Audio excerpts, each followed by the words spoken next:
Chapter 1. The Earth exploded. What the hell? How did I become computer? In the vastness of space, a small cylindrical spaceship quietly floated. Within the main control computer of the ship, Chen Yu's consciousness was plunged into deep shock. He still remembered what had happened before. He was originally an astronaut. After years of training on Earth, he boarded the spaceship Huaxing to carry out humanity's first Mars landing mission. After successfully completing the mission, Chen Yu began his return journey. But before he could reach Earth, he saw, without warning, the Earth explode. A burst of light erupted from the core of the planet, engulfing the entire sphere. Then, the Earth was shattered into countless pieces, ceasing to exist. Along with it perished billions of humans living on the planet. All the wealth, culture, architecture, and all the love, hatred, and entanglements created by human civilization were turned to ashes with the explosion of the Earth. With the Earth gone and humanity extinguished, Chen Yu, the last human in the universe, was left dumbfounded. Where do I go without the Earth? Relying on the remaining supplies on the Huaxing, Chen Yu survived for a few months. Eventually, on the brink of mental collapse, he consumed all the remaining food and then injected himself with poison, ending his own life. But unexpectedly, he came back to life, inexplicably finding himself within the central computer of the Huaxing. What exactly happened? What's going on? Why did the Earth explode? Who destroyed it? How did I end up in the computer? Chen Yu was engulfed in confusion. It took him several hours to barely regain his composure and accept this reality. Perhaps it was some passing super civilization that saved me by chance. Such a fusion of human consciousness and computer was clearly beyond the capabilities of human technology. Only an extraterrestrial civilization could achieve that. It seems I am not meant to perish. Merging consciousness with a computer might not be a bad thing. Although I no longer have a body, I also no longer need food, water, oxygen, or any life support facilities. And then as Chen Yu attempted to move his thoughts, his entire consciousness suddenly froze again. If he had eyes at that moment, they would have widened to their fullest. In that instant, as he shifted his thoughts and carefully sensed, he felt an overwhelming computing power. At that moment, he felt he could read and memorize 100,000 papers in an instant, perform trillions of mathematical operations simultaneously without error, and create millions of threads to handle countless tasks without confusion. In that moment, Chen Yu truly experienced the power of a supercomputer. And now, the abilities that once belonged to a computer and could only be indirectly controlled by humans were entirely his own. He felt that at that moment, he possessed not only the creativity of life and humanity, but also the immense computational and memory capabilities of a computer. Chen Yu was so excited that he could hardly contain himself. Heaven. If I can simultaneously possess the abilities of both a human and a computer, does that mean I can accomplish what an entire civilization used to need to collaborate on? I could single-handedly operate machinery to build a massive factory and get it running. I could control tens of millions or even hundreds of millions of vehicles to transport resources according to my will. I could manage countless robots to conduct experiments and research. I could integrate numerous data sources, and I alone could propel technological advancement. Once technology advances enough, I could upgrade this computer to possess even greater computing power, allowing me to control even more, and perhaps I could single-handedly create tens of thousands of spaceships and warships, commanding them all by myself. The more Chen Yu thought, the more excited he became. At that moment, the gloom brought by the explosion of the Earth quietly dissipated. He saw hope for the future once again. The telescope equipped on the Huaxing quietly turned, aiming at the location where the Earth used to be. At this moment, that blue planet had vanished, replaced by a vast expanse of white. He knew that was the result of the Earth's explosion, where water ice had been vaporized by the sun, forming a comet-like tail. It was where his home used to be. It was also the home of all his relatives, friends, and fellow humans. Chen Yu's heart was filled with melancholy. But after the melancholy came exhilaration. Fellow humans, wait for me. I don't know why I merged with the computer, but since fate has given me this chance, I will seize it firmly. I will become stronger, and the technology one master will become more advanced. Once I have enough capability, I will find out who detonated the Earth, who destroyed our civilization. In the future, when the technology one control has advanced to a certain level, perhaps I can even rebuild our civilization. Fellow humans, wait for me. All right, now it's time to plan the next steps. With a slight shift in his thoughts, the information stored in the central computer's database began to flow in. Utilizing the immense computing power, he instantly generated millions of plans and filtered out the most feasible one. The biggest limitation for me now is that the tools I have are too rudimentary. Without tools, I can't do anything. The Huaxing was a manned spacecraft, designed for various tasks such as repairing damages, maintaining facilities, transporting supplies, and processing raw materials, all of which he had previously handled as an astronaut. There were a few robotic arms on the ship that Chun Yu could directly control. However, these robotic arms had limited movement and functionality, making it impossible to perform any detailed work. This meant that, at that moment, while Chun Yu had a powerful mind, his body was 99.9 paralyzed. This was certainly not acceptable. Thus, Chun Yu planned that the urgent task was to acquire enough tools, such as intelligent machine tools, intelligent mining and refining equipment, multifunctional robots, 3D printers, and the like. Now that the Earth had exploded, it was impossible for anyone to manufacture these tools for him. But there were still some multifunctional robots stored at the Mars base. Before Chun Yu landed on Mars, several unmanned missions had already been carried out, delivering a vast amount of supplies and equipment. That place was the last legacy of human civilization and the only hope Chun Yu had to achieve a breakthrough from 0 to 1. With robots, he would have hands and feet, enabling future plans to proceed. Then it settled. Let's go to Mars. After that, the Huaxing can stay in orbit around Mars, and I can remotely control the facilities at the Mars base, gradually accumulating resources and slowly building a comprehensive base. I still have some fuel left. Let me calculate. I can slow down and then accelerate toward Mars, taking about a year to travel there, then slow down and dock into Mars orbit. It should be just enough. After entering Mars orbit, the spacecraft would circle the planet like an artificial satellite, consuming very little fuel and energy, especially now that it no longer had a human body and didn't require various life support facilities, nor did it need to eat or drink. All those systems could be turned off to save energy.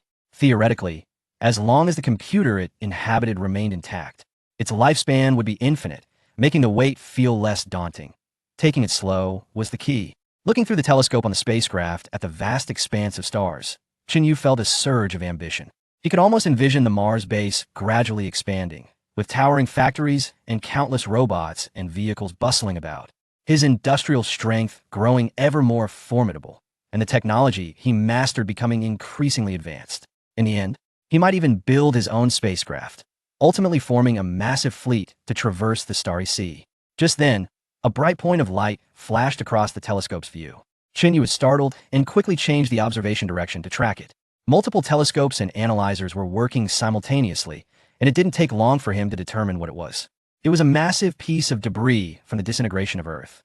It had a diameter of nearly 2,000 kilometers and appeared in an irregular spherical shape.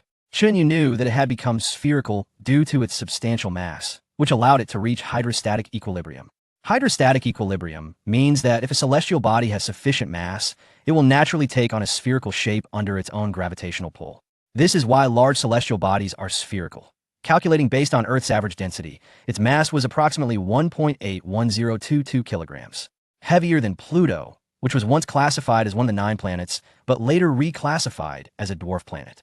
It was indeed large, but its mass was only about 0.3 of Earth's original mass.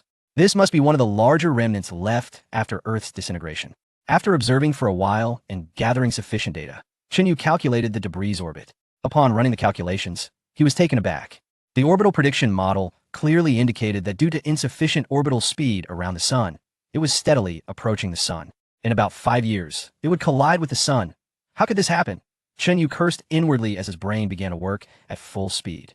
This celestial body had only 0.3 of Earth's mass, which made it trivial in comparison to the Sun, weighing roughly 1/billionth of the Sun's mass. Even an ant weighs more than 700 billionths of a 70-kilogram person. In comparison to the Sun, this celestial body seemed harmless. In fact, it posed no threat to the Sun. However, for Chun Yu, the situation was different. For the Sun, a collision would merely cause some activity, a slight increase in solar wind, a minor rise in temperature, or a modest increase in radiation power, nothing significant. But for Chun Yu, the outcome would be dire. At that time, the intense solar wind would sweep through the entire solar system, and the strong radiation would have a devastating effect on any electrical devices, causing them to malfunction or burn out. If human civilization still existed, the impact of this collision could lead to the extinction of the entire civilization. Let alone a small spacecraft like his IT was certain that once the collision occurred, Chun Yu would be doomed. Even if he hit on the far side of a planet, it wouldn't matter. The effects of the collision would be long-lasting. It could take millions of years for the Sun to return to calm. He couldn't possibly hide for that long, could he? With this unexpected event, His previous plans had to be completely overturned. Mars is not an option going there would be a death sentence. I must get far enough away from the sun. Only at a sufficient distance can I survive the intense solar wind.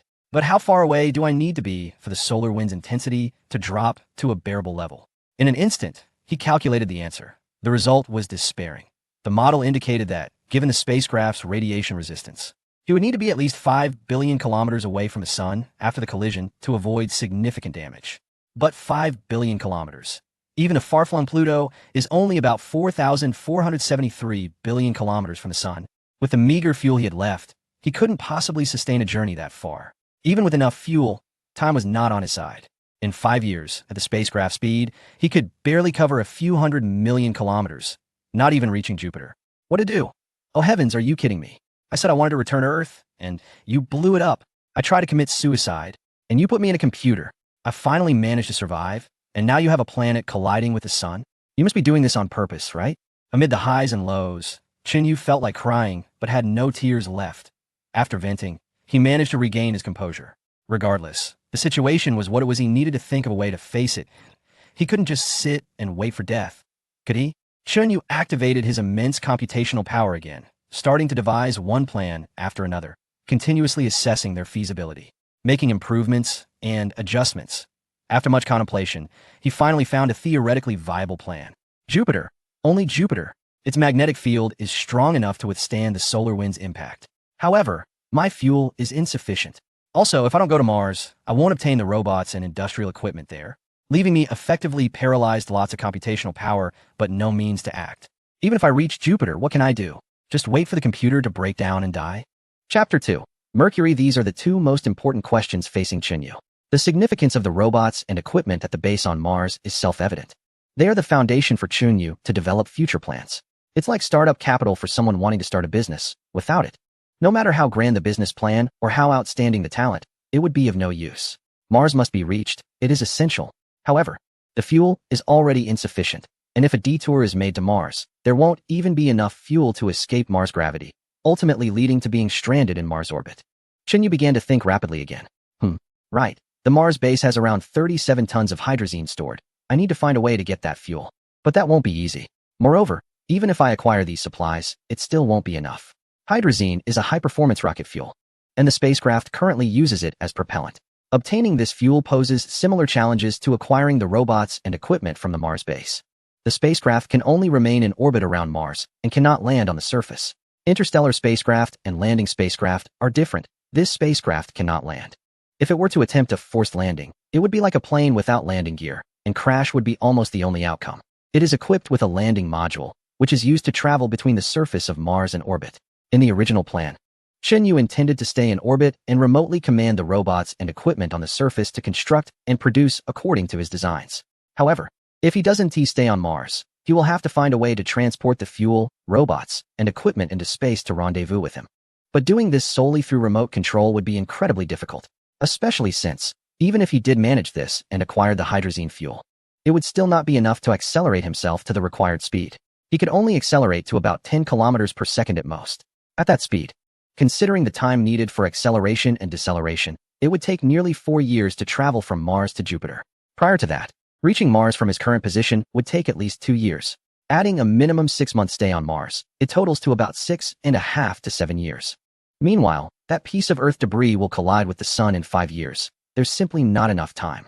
Chinyu's brain began to operate frantically once again. After a long while, he let out a quiet sigh. With the immense computing power of the central computer aboard the spacecraft, he devised a plan that theoretically balances various aspects and has a certain degree of feasibility and success rate.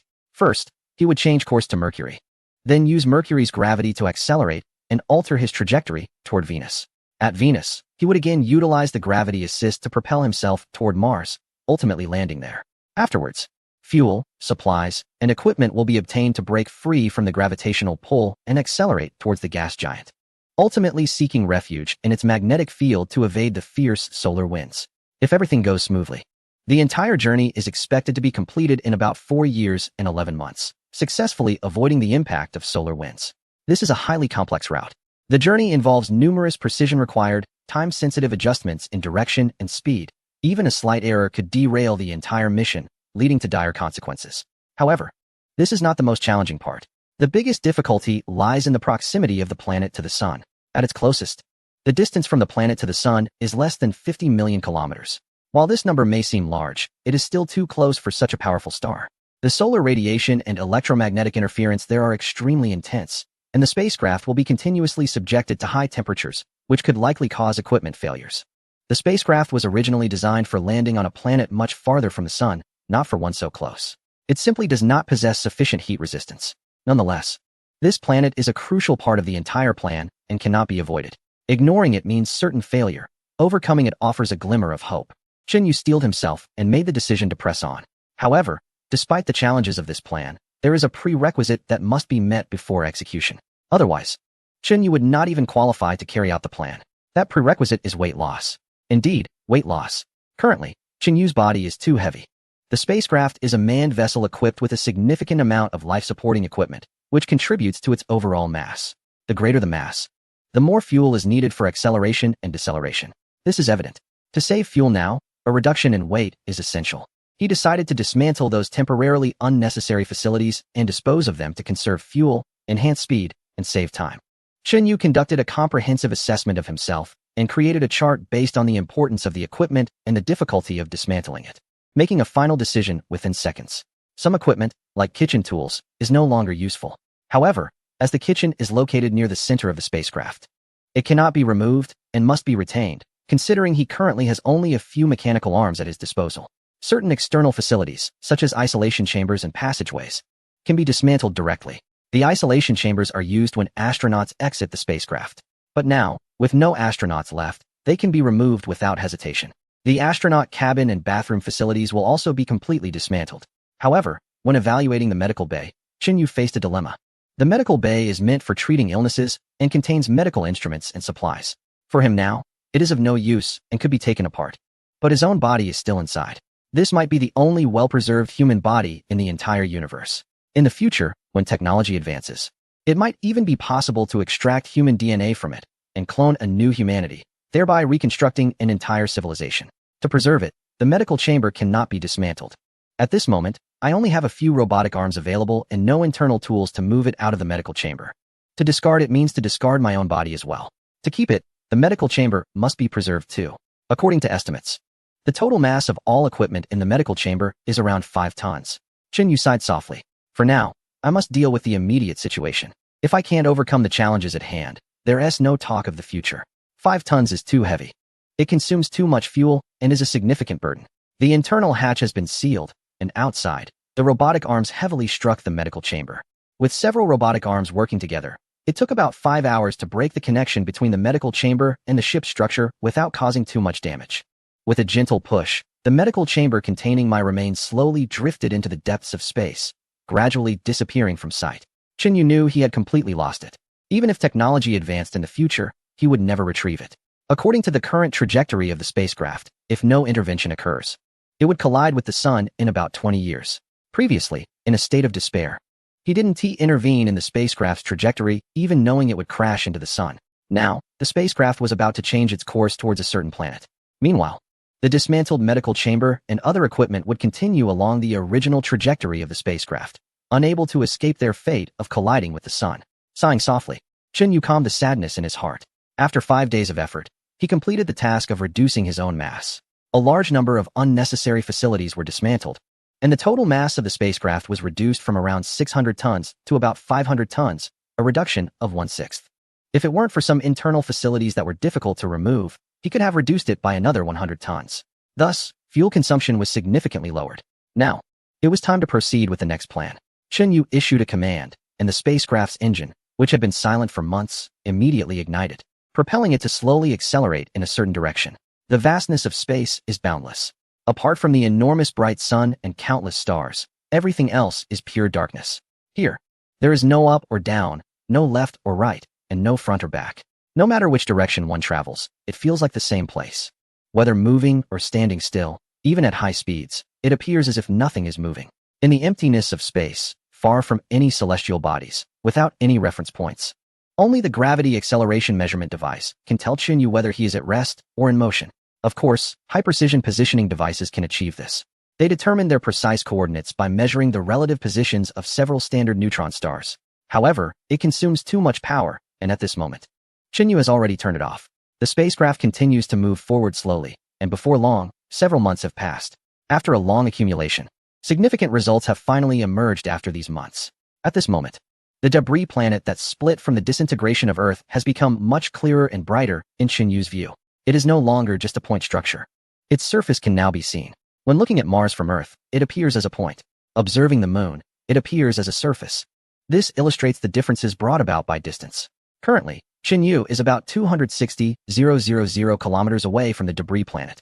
This represents the closest approach between the two in this vast space. After this, they will pass each other. The spacecraft continues its journey towards Mercury, while the debris planet heads towards the Sun, watching it from this closest distance. Xinyu's mind is filled with complex thoughts. Through the telescope, he can clearly see that the debris planet is still dark red, indicating extremely high temperatures. Clearly, it has not completely cooled down yet. The high temperatures from the explosion during disintegration and the intense heat from the core of the former Earth require time to dissipate. Xinyu observes that the surface of this planet is covered with crisscrossing lava, with a black-gray ground, and mountains, canyons, and cracks all around, resembling a hellish landscape. There are also numerous holes on the surface from which lava or gases are continuously ejected, resembling fountains. The gases emitted from within consist mainly of water vapor, carbon dioxide, carbon monoxide, nitrogen, and oxygen, among others. These gases have even formed a thin atmosphere around the debris planet. It is noteworthy that such a small planet typically would not have an atmosphere, as the solar wind would ruthlessly strip it away. Only large planets like Earth, which possess a magnetic field to withstand solar winds, can retain their atmospheres. However, even then, Earth's atmosphere continues to lose mass.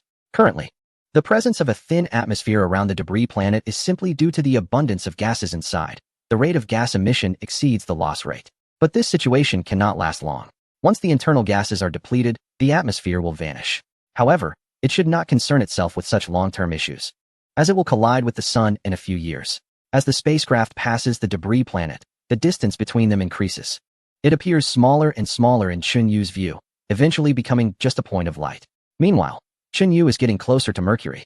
The closer he gets to Mercury, the nearer he is to the Sun. Consequently, Xinyu noticeably feels that the radiation encountered by the spacecraft is becoming stronger and the temperature is rising. In order to preserve his equipment and enhance survival rates as much as possible, Xinyu reluctantly has to turn off most of the devices. Even the computer he was on had shut down most of its functions. At this moment, the Sun appeared as large as a grinding wheel, dazzling and bright. Even the surrounding solar prominences could be seen clearly, drifting and waving like hair around a sphere, releasing astonishing energy. Xinyu dared not look again after just one glance. If he did, the telescope would be burned out. He could only curl up quietly, silently enduring the high temperature and radiation, and silently hoping this torment would pass quickly. But soon, Xinyu had to wake up. Mercury was approaching. To use Mercury's gravity to accelerate himself, he needed to adjust the spacecraft to the appropriate course and speed. And he also had to maintain the right posture. This meant he had to activate some equipment to measure several critical parameters. Chapter 3. Mars. Among these parameters were the mass of Mercury, its gravitational field, orbital and rotational speeds, density, and various parameters related to the Sun, all of which were readily available.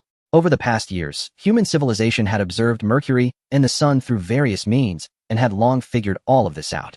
What needed to be determined now were some parameters related to himself, such as his precise speed, distance, orbit, and heading relative to Mercury. Only by determining these could he ensure that the spacecraft was on the proper trajectory, maximizing the gravitational assist from Mercury, and after the acceleration, pointing directly towards Venus. Xinyu cautiously activated the relevant equipment and began measuring the parameters. It took about 5 seconds, and the parameters were generated, allowing him to calculate the final results.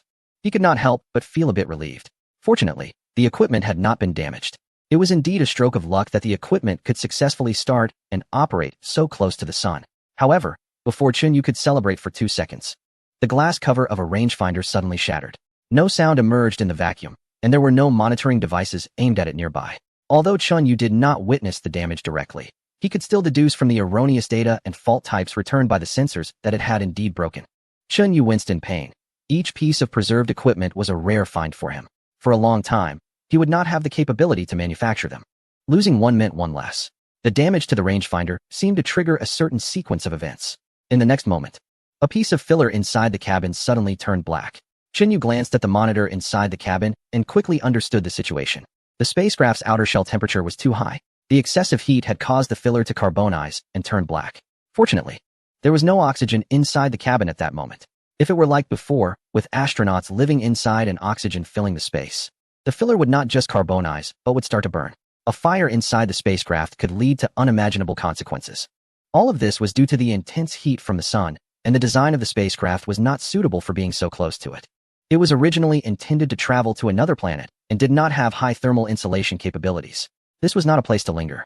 Yu silently sighed, calming his emotions as he carefully operated the spacecraft's thrusters, slightly adjusting his speed, course, and attitude before shutting them down at the fastest speed possible. He couldn't afford to easily restart them. The thrusters were the most crucial equipment. If they malfunctioned, he would truly be unable to go anywhere. At this point, just 500 kilometers above the surface of a celestial body, after completing all operations, Yu chose to ignore everything outside. He neither looked, thought, heard, nor asked. He not only shut down all external detection facilities, but also turned off most modules of the central computer, keeping only the minimum operations running. Like an ostrich burying its head in the sand. He didn't even have time to verify the effects of the adjustments he had made and curled up in the deepest part of the spacecraft. At this moment, he was completely unaware of the outside world, his environment, or his own condition. All he could do was wait. He would have to wait 2 months before he could slowly turn on the observation equipment.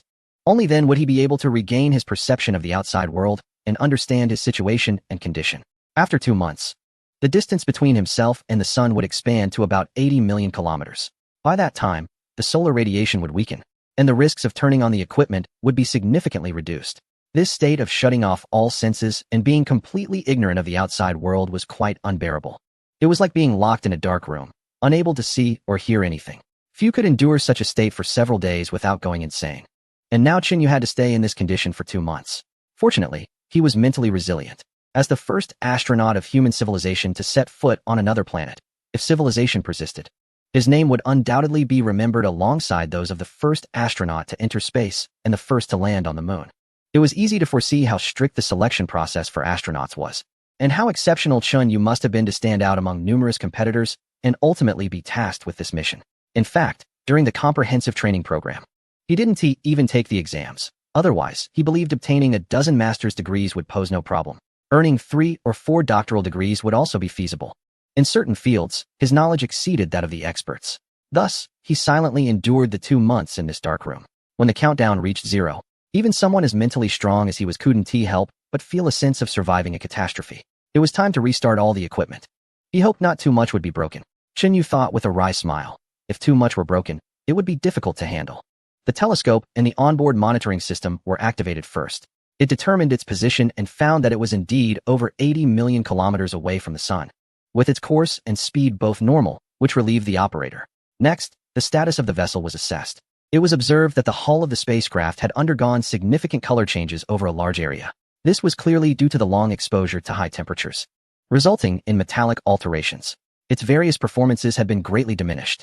The internal insulation layer also showed signs of carbonization in several places, indicating a substantial reduction in its insulation, sealing, and radiation protection capabilities. At this moment, the spacecraft, after enduring the sun's scorching heat, could no longer provide a suitable environment for human survival.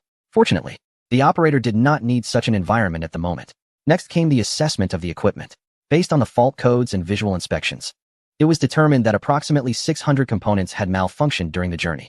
Some of these should be reparable, but that would only be possible once greater operational capabilities were regained.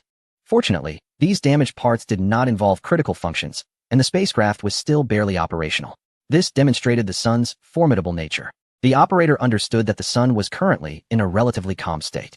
If a piece of debris were to collide with the sun, it would become violent immediately, with significant increases in temperature, radiation, and solar wind. Even at distances of over 1 billion kilometers from the sun, one would face far harsher challenges than at present. At that time, survival would be impossible, and no one could save them. Heading towards the Jupiter system to seek shelter from this disaster, using Jupiter's magnetic field was the only way to survive. While feeling relieved, the operator reflected as the small spacecraft continued to advance rapidly. This time, it used Venus to accelerate.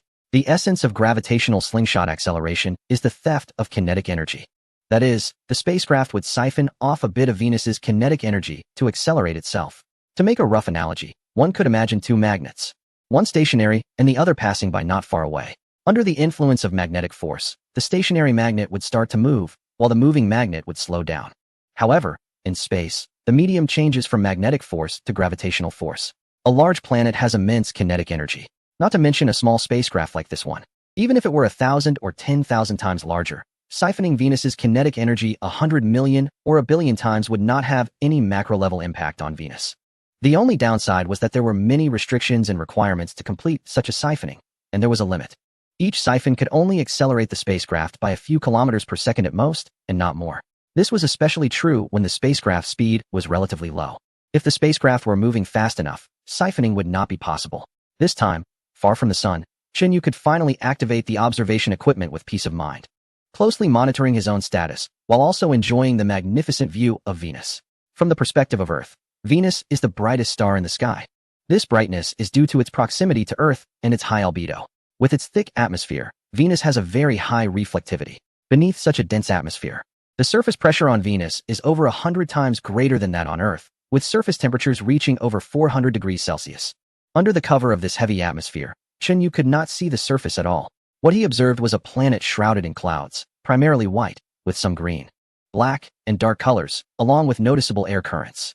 In this situation, the spacecraft, named Xinghe, flew past Venus at high speed, changing its course while also gaining speed. At this moment, the trajectory of the Xinghe was directed toward Mars, but not directly at it. Rather, it was aimed at where Mars would be in about a year. The Xinghe would arrive there in about a year, coinciding with Mars's position at that time, allowing for a meeting between the two. After that, the spacecraft would slow down and successfully enter Mars's orbit, beginning its rotation around the planet. This resulted in an increased journey distance for the Xinghe, with its trajectory being a parabolic curve rather than a straight line. However, interstellar travel was just like that. As the Xinghe continued its high-speed journey past Venus, Chen Yu noticed that the radiation intensity from the sun was gradually increasing. He understood that this was due to smaller debris formed from the disintegration of Earth beginning to collide with the sun. These fragments were moving quickly and would reach the sun faster than the larger debris planet. As a result, the sun's radiation power would continue to rise until the largest debris planet collided, at which point the sun would become utterly violent. This deepened Chen Yu's sense of crisis. In fact, not only the sun, but every planet in the solar system was bound to face the fate of being struck by Earth's debris. During the time the spacecraft passed by Venus, he noticed changes in the color and activity of Venus's atmosphere, which were clearly caused by impacts from Earth's debris. Moreover, without Earth, the gravitational dynamics of the remaining planets in the solar system would also be affected. Over billions of years, through continuous gravitational interactions, the orbits of the large planets had stabilized. However, with the sudden absence of Earth, the previously stable gravitational pattern would be thrown into chaos once again. In the coming tens of millions of years, the orbits of the remaining 7 planets might change. However, these changes would not be immediately apparent and would not affect Chen Yu for the time being, so there was no need for concern. Time passed quietly. A few months later, the Xinghe spacecraft passed through the former orbit of Earth, at a distance of thousands to tens of thousands of kilometers. Chen Yu observed many pieces of debris, large and small, from the planet. After the disintegration of the planet, a significant portion of the debris scattered into space, while some remained in their original orbits, eventually forming a concentration point of asteroids, akin to a belt surrounding the Sun. Between Mars and Jupiter, there exists an asteroid belt containing at least millions of asteroids of varying sizes. The asteroid belt formed from the disintegration of the planet will undoubtedly be much larger than that one. The combined mass of the millions of asteroids in the Mars-Jupiter belt is only about 0.15 times the original mass of the planet. Although the disintegration resulted in a loss of most of its mass, the mass that remained in the original orbit, as estimated by Chen Yu, is still about 0.29 times the mass of the planet. The difference between the two is nearly 200 times. Fortunately, even so, due to the vastness of space, the material in the asteroid belt remains quite sparse. The spacecraft, traversing this area, encountered no significant trouble aside from some dust-level impacts. A few months later, it was time to decelerate. Chen Yu carefully maneuvered the spacecraft to change its orientation and activated the engines to begin slowing down. With the burning of precious fuel, the spacecraft's speed relative to Mars gradually decreased, and when it reached an appropriate speed, it coincidentally met Mars. Thus, the spacecraft once again entered the orbit around Mars. After nearly 2 years, Chen Yu finally returned to the vicinity of this dark red planet. This time, the circumstances felt like a world apart from the last visit. Chapter 4. Sandstorm. At this moment, numerous impact craters appeared on the surface of Mars. Even while Chen Yu was hovering in orbit around Mars, A house-sized meteorite from Earth rapidly struck the planet. It produced a long fiery tail in Mars' atmosphere, indistinguishable from a meteor on Earth. It then crashed heavily onto the Martian surface, creating a significant crater. Yu felt a surge of anxiety. I need to act quickly. Otherwise, if the Mars base is struck by a meteorite, I will lose everything. Under Yu's operation, the belly of the spacecraft opened, releasing the landing module. Prior to this, he had activated its internal control system, allowing him to operate it remotely. The landing module, roughly the size of a room and totaling less than 20 cubic meters of internal space, detached from the spacecraft and swiftly descended toward the vast Martian surface. Propelled by flames from its rear, the spacecraft then moved away. However, even from a distance, even if it circled to the other side of Mars, Yu was not worried about losing contact with the landing module. At this moment, over 20 artificial satellites were orbiting Mars. They included geological exploration satellites, meteorological satellites, reconnaissance satellites, and most importantly, communication relay satellites. Yu could maintain contact with the landing module through them. When leaving Mars, he planned to take these satellites with him as well. In this situation, the landing module rapidly descended. After the distance was shortened to a certain extent, the parachute deployed, and the retro rockets ignited. Thus, the landing module, with a total mass of nearly 10 tons, landed steadily at the designated location. In terms of physics, the meanings of mass and weight are different. Mass refers to the inherent property of an object. For example, if a piece of steel has a mass of 1 ton, it remains 1 ton regardless of the environment. It does not change. However, weight can vary. On Earth, it weighs 1 ton, but on the Moon, due to the lower gravity, it weighs only about 166 kilograms, and on Mars, it weighs around 380 kilograms. Therefore, the landing module, with a total mass of nearly 10 tons, weighs only about 38 tons on Mars. This means that launching and landing on Mars consumes less fuel than on Earth. Before the landing module touched down, Yu had already contacted the Mars base and obtained permission through the remote control system. At this moment, looking at the interior layout and environment through the cameras inside the Mars base, and sensing everything through nearly 10,000 sensors installed throughout, Yu felt a wave of emotions. Reflecting on the years he spent living here, he had always hoped to return to Earth soon. Now, with Earth gone, he found himself back here once again. Using the Mars base's remote control system as a relay, Yu established contact with various facilities within the base. Everything was just as it had been when he left years ago. Nothing had changed. The facilities and equipment were well-maintained and operational. Thus, aside from the robotic arm on the spacecraft, he finally had a sufficiently agile and free body for the first time. There was a 4-wheeled, tracked, multifunctional robot, as well as several stationary machines with robotic arms capable of autonomous operation, such as multifunctional or processing machines, 3D printers, and intelligent machine tools. Time was of the essence. After confirming the inventory list, Yu immediately began transporting the movable items into the landing module according to the previous plan. The order and placement of these items were also significant. They varied in shape and mass, and within the limited space and transport capacity. Figuring out how to transport the maximum amount of supplies in the fewest trips was a complex mathematical problem. The immense computational power at Yu's disposal came into play at this moment. Under his control, the interior space of the landing module, approximately 20 cubic meters, was filled with as many items as possible, with the total weight just right. This took Yu several days. Afterward, the landing module ignited, took off, and re-entered space. Docking with the spacecraft. The docking of the 2 spacecraft was a complex task. Computers typically cannot complete it autonomously and require human cooperation. However, this was not an issue for Yu. After merging with the computer, he was able to combine human thought with computational precision. Once the docking was completed, the multifunctional robot began its busy work once again. It took several more days. There was no way around it. The manpower was simply limited. Xiaobai, you've worked hard. Don't worry, I will create many companions for you in the future. With companions, you won't have to work so hard. Yu thought to himself, trying to find some humor in the situation. Time passed, and nearly half a month went by. Just as Yu wanted to make another trip, he noticed that a wind had picked up on Mars. A massive sandstorm obscured the sky, making it impossible for Yu to even see where the Mars base was located. This was really going to delay things. Yu felt extremely anxious but had no solution. The Martian environment resembled a desertified Earth and often experienced winds that could lead to sandstorms lasting for months. He had no idea how long this one would last. After contacting a meteorological satellite and obtaining some parameters for calculation, Yu felt a bit reassured. The conclusion was that this sandstorm would likely only last about 7 or 8 days. There was nothing he could do but wait. In the meantime, he decided to focus on other tasks. Yu carefully adjusted the course and speed of the spacecraft, stealthily approaching a Mars exploration satellite. Once he got close enough, he maneuvered the mechanical arm to grab it and placed it inside the cabin.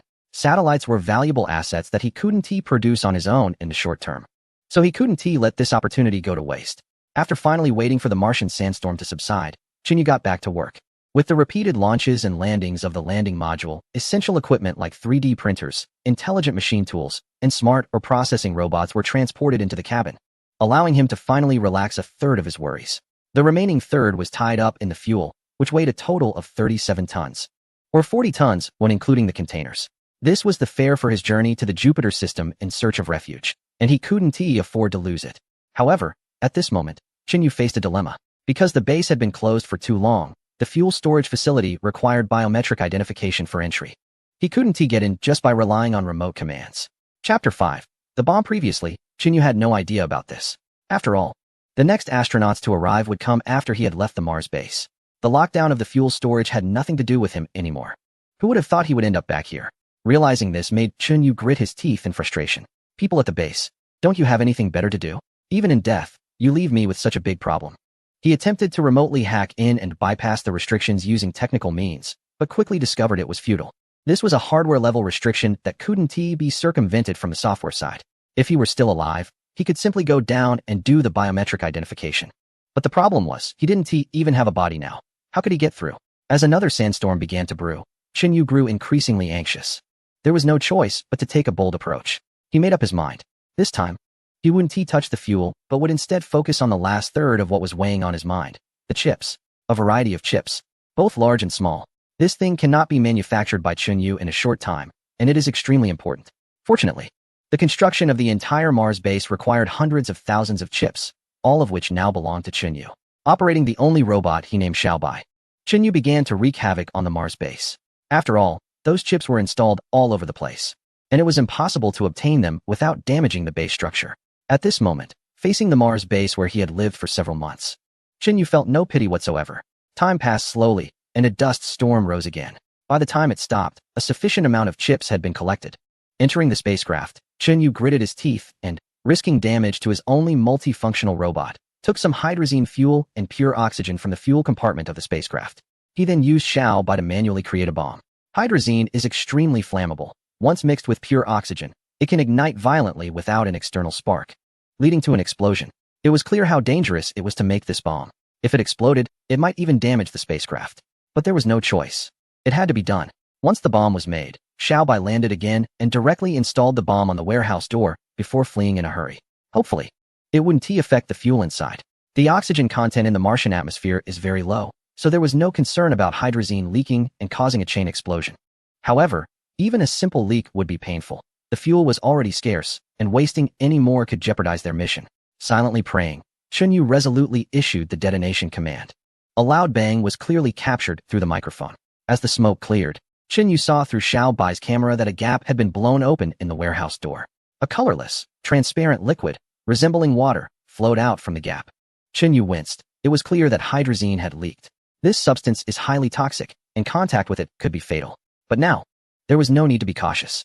Xiaobai moved in, and after some effort, finally removed the damaged door. This allowed Chinyu to see the situation inside clearly. There were a few hundred large tanks, and only 2 had leaked due to the explosion. That was lucky. Without hesitation, Chinyu immediately instructed Xiaobai to start transporting the contents again. Once the equipment, chips, and fuel were all brought back to the spacecraft, the work was finally nearing its end. The landing pod descended one last time, clearing out the final batch of usable components, raw materials, and industrial products. And after successfully returning to the spacecraft, Chinyu completed the capture of those dozens of satellites. With Xiaobai, Chinyu conducted another weight reduction operation on the spacecraft, decreasing its mass by about 100 tons. However, with the replenishment of these supplies, the total mass of the spacecraft rose again to over 600 tons, heavier than it was before the weight reduction. The once empty cabin, which had been cleared out for weight loss, was now filled with various items, resembling a junkyard. However, Chinyu knew that despite the apparent chaos, these items were all indispensable, serving as his genuine startup capital. Busy with preparations, more than 5 months had passed. Chinyu realized it was time to leave. Time waits for no one. Neither does the sun nor the debris planet. Through the telescope, he gazed at the Martian base, now tattered and ransacked, and silently said, "Thank you." The spacecraft, named Mars Voyager, shot out a powerful flame from its tail, gradually increasing its speed. After orbiting Mars a few more times, it finally broke free from the planet's gravitational pull, beginning its parabolic flight towards the direction of Jupiter. This was a long journey totaling over 800 million kilometers. During this journey, the spacecraft could accelerate to a speed of 17 kilometers per second relative to Jupiter. Considering the time for acceleration and deceleration, if all went smoothly, Xinyu would need about 2 years to reach his destination. However, he could not predict what lay ahead. After all, it was a place humanity had never reached before. Mars was the farthest planet humanity had ever traveled to, and he was the only one who had been there. Yet at this moment, Xinyu felt no anxiety about the future, only exhilaration. No matter what, he still had the chance to embark on an unprecedented great journey and ignite the flame of civilization in the Jupiter system, allowing the technology derived from human civilization to flourish. Even if he ultimately failed, he would have experienced far more than those who had perished. What more could he possibly want? Setting off, hoisting the sails, the Mars Voyager flew towards the vast and deep regions, away from the sun. It was a monotonous and calm journey. During this process, the spacecraft did encounter a few malfunctions, but fortunately, they were not serious and could be addressed later.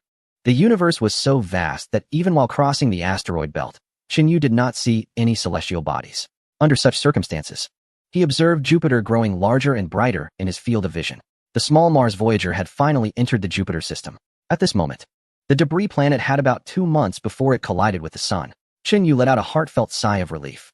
Finally, he no longer had to worry about the violent sun killing him. He aimed the telescope at one of Jupiter's moons. So, let the journey of reigniting the flame of civilization begin here. Europa, here I come. Chapter 6. The Red Planet Indeed. The target chosen by Xinyu was not the renowned Galilean moons. Jupiter has 4 large moons, known as Galilean moons, named Io, Europa, Ganymede, and Callisto, all discovered by Galileo using a very primitive telescope. Conversely, if Galileo could discover them with such a rudimentary instrument, it proves they are large enough. If they weren't sizable, how could Galileo have possibly found them? In fact, among these 4 satellites, the smallest one has a diameter of over 300 kilometers and a mass of about 0.81 times that of Earth. This can be considered a significantly large mass. This mass is sufficient for it to take on a spherical shape. It even has its own magnetic field and atmosphere.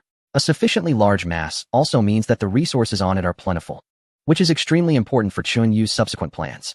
Without resources, without sufficient quantities of metals and elements like gold, silver, copper, iron, calcium, zinc, selenium, hydrogen, oxygen, carbon, silicon, and others, industrialization would be impossible. However, unfortunately, Xinyu had to painfully give up these 4 resource-rich giant satellites and chose to land on a different satellite instead. There are nearly 100 satellites orbiting Jupiter, not counting the smaller ones that can only be described as interstellar debris. Among these nearly 100 satellites, the chosen one is the largest after the 4 Galilean moons. Even so, its mass is only about 221,018 kilograms, which is roughly 1/37th of that of Earth. This represents a significant difference in scale compared to the 4 Galilean moons, meaning that the resources Xinyu could obtain from it are extremely limited.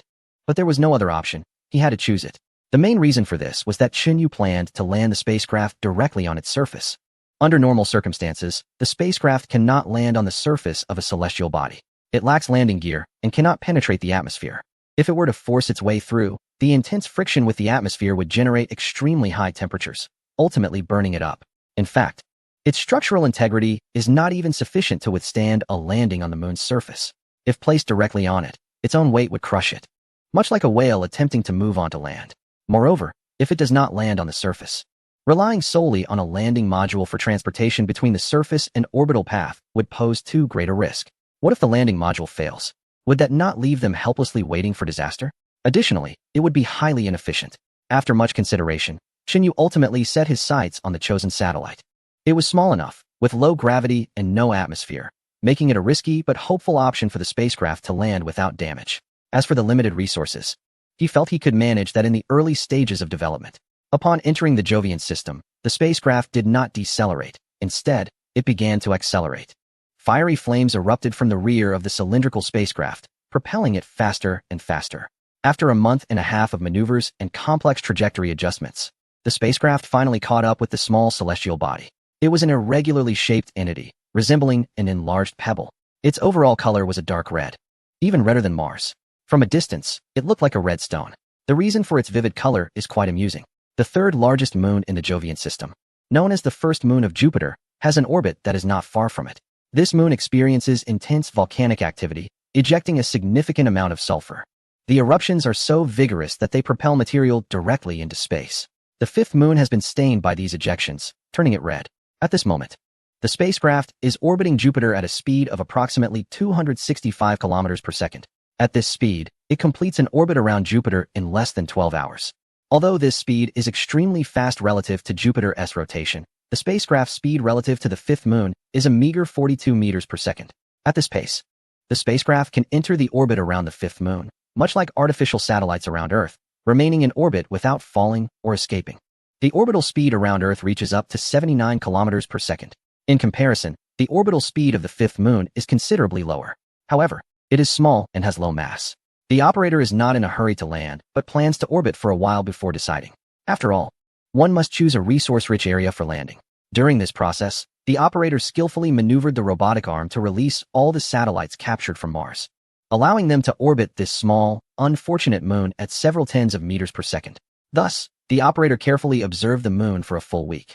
Throughout this time, a resource distribution map of the fifth moon's surface was created, and a landing spot was ultimately selected. This location contains a certain amount of water ice, dry ice, and some iron and copper ores. Moreover, not far from there, other metallic elements can be mined. Although the quantities are small and the quality is not high, given the circumstances on the fifth moon, there is little room for selection. Having something to use is already a good outcome. The operator felt a sense of dissatisfaction with the site, but had to admit it was the best location on the entire fifth moon. At this moment, the operator felt like a single person of a certain age.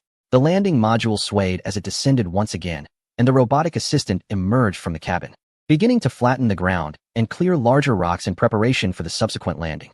The gravity on the fifth moon is only 0.61 times that of Earth, meaning that an object weighing 1 ton on Earth would weigh merely 61 kilograms there.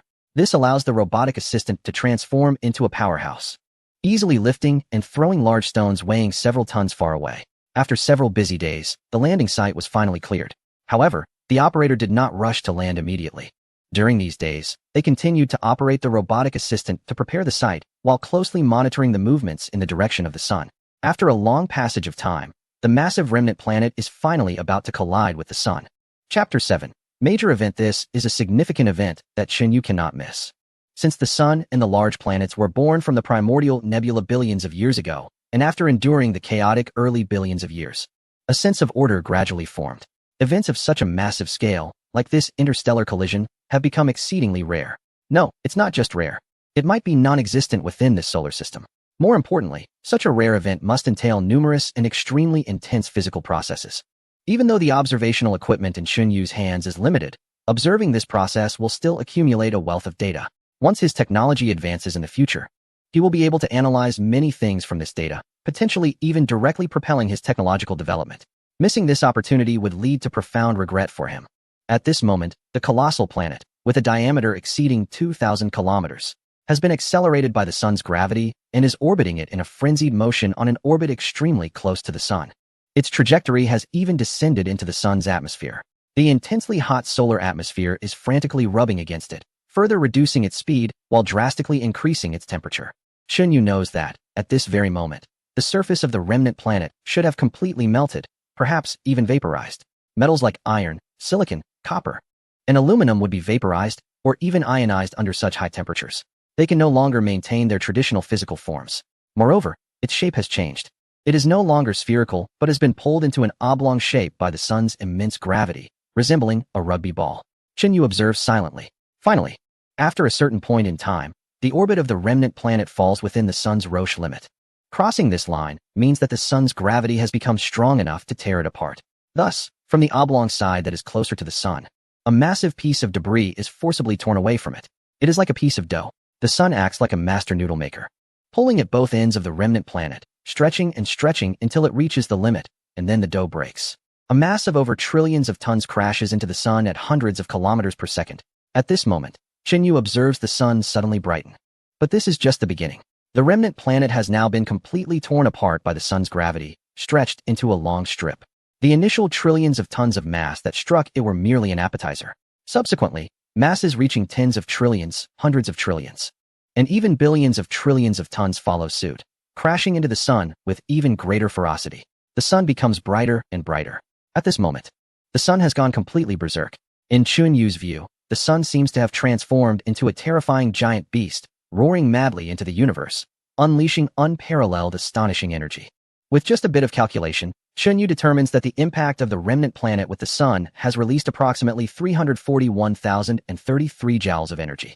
The number is so immense that even Chunyu cannot intuitively grasp it. However, he knows that in the past, the total solar radiation energy received by Earth each day was approximately 149,102,000 joules.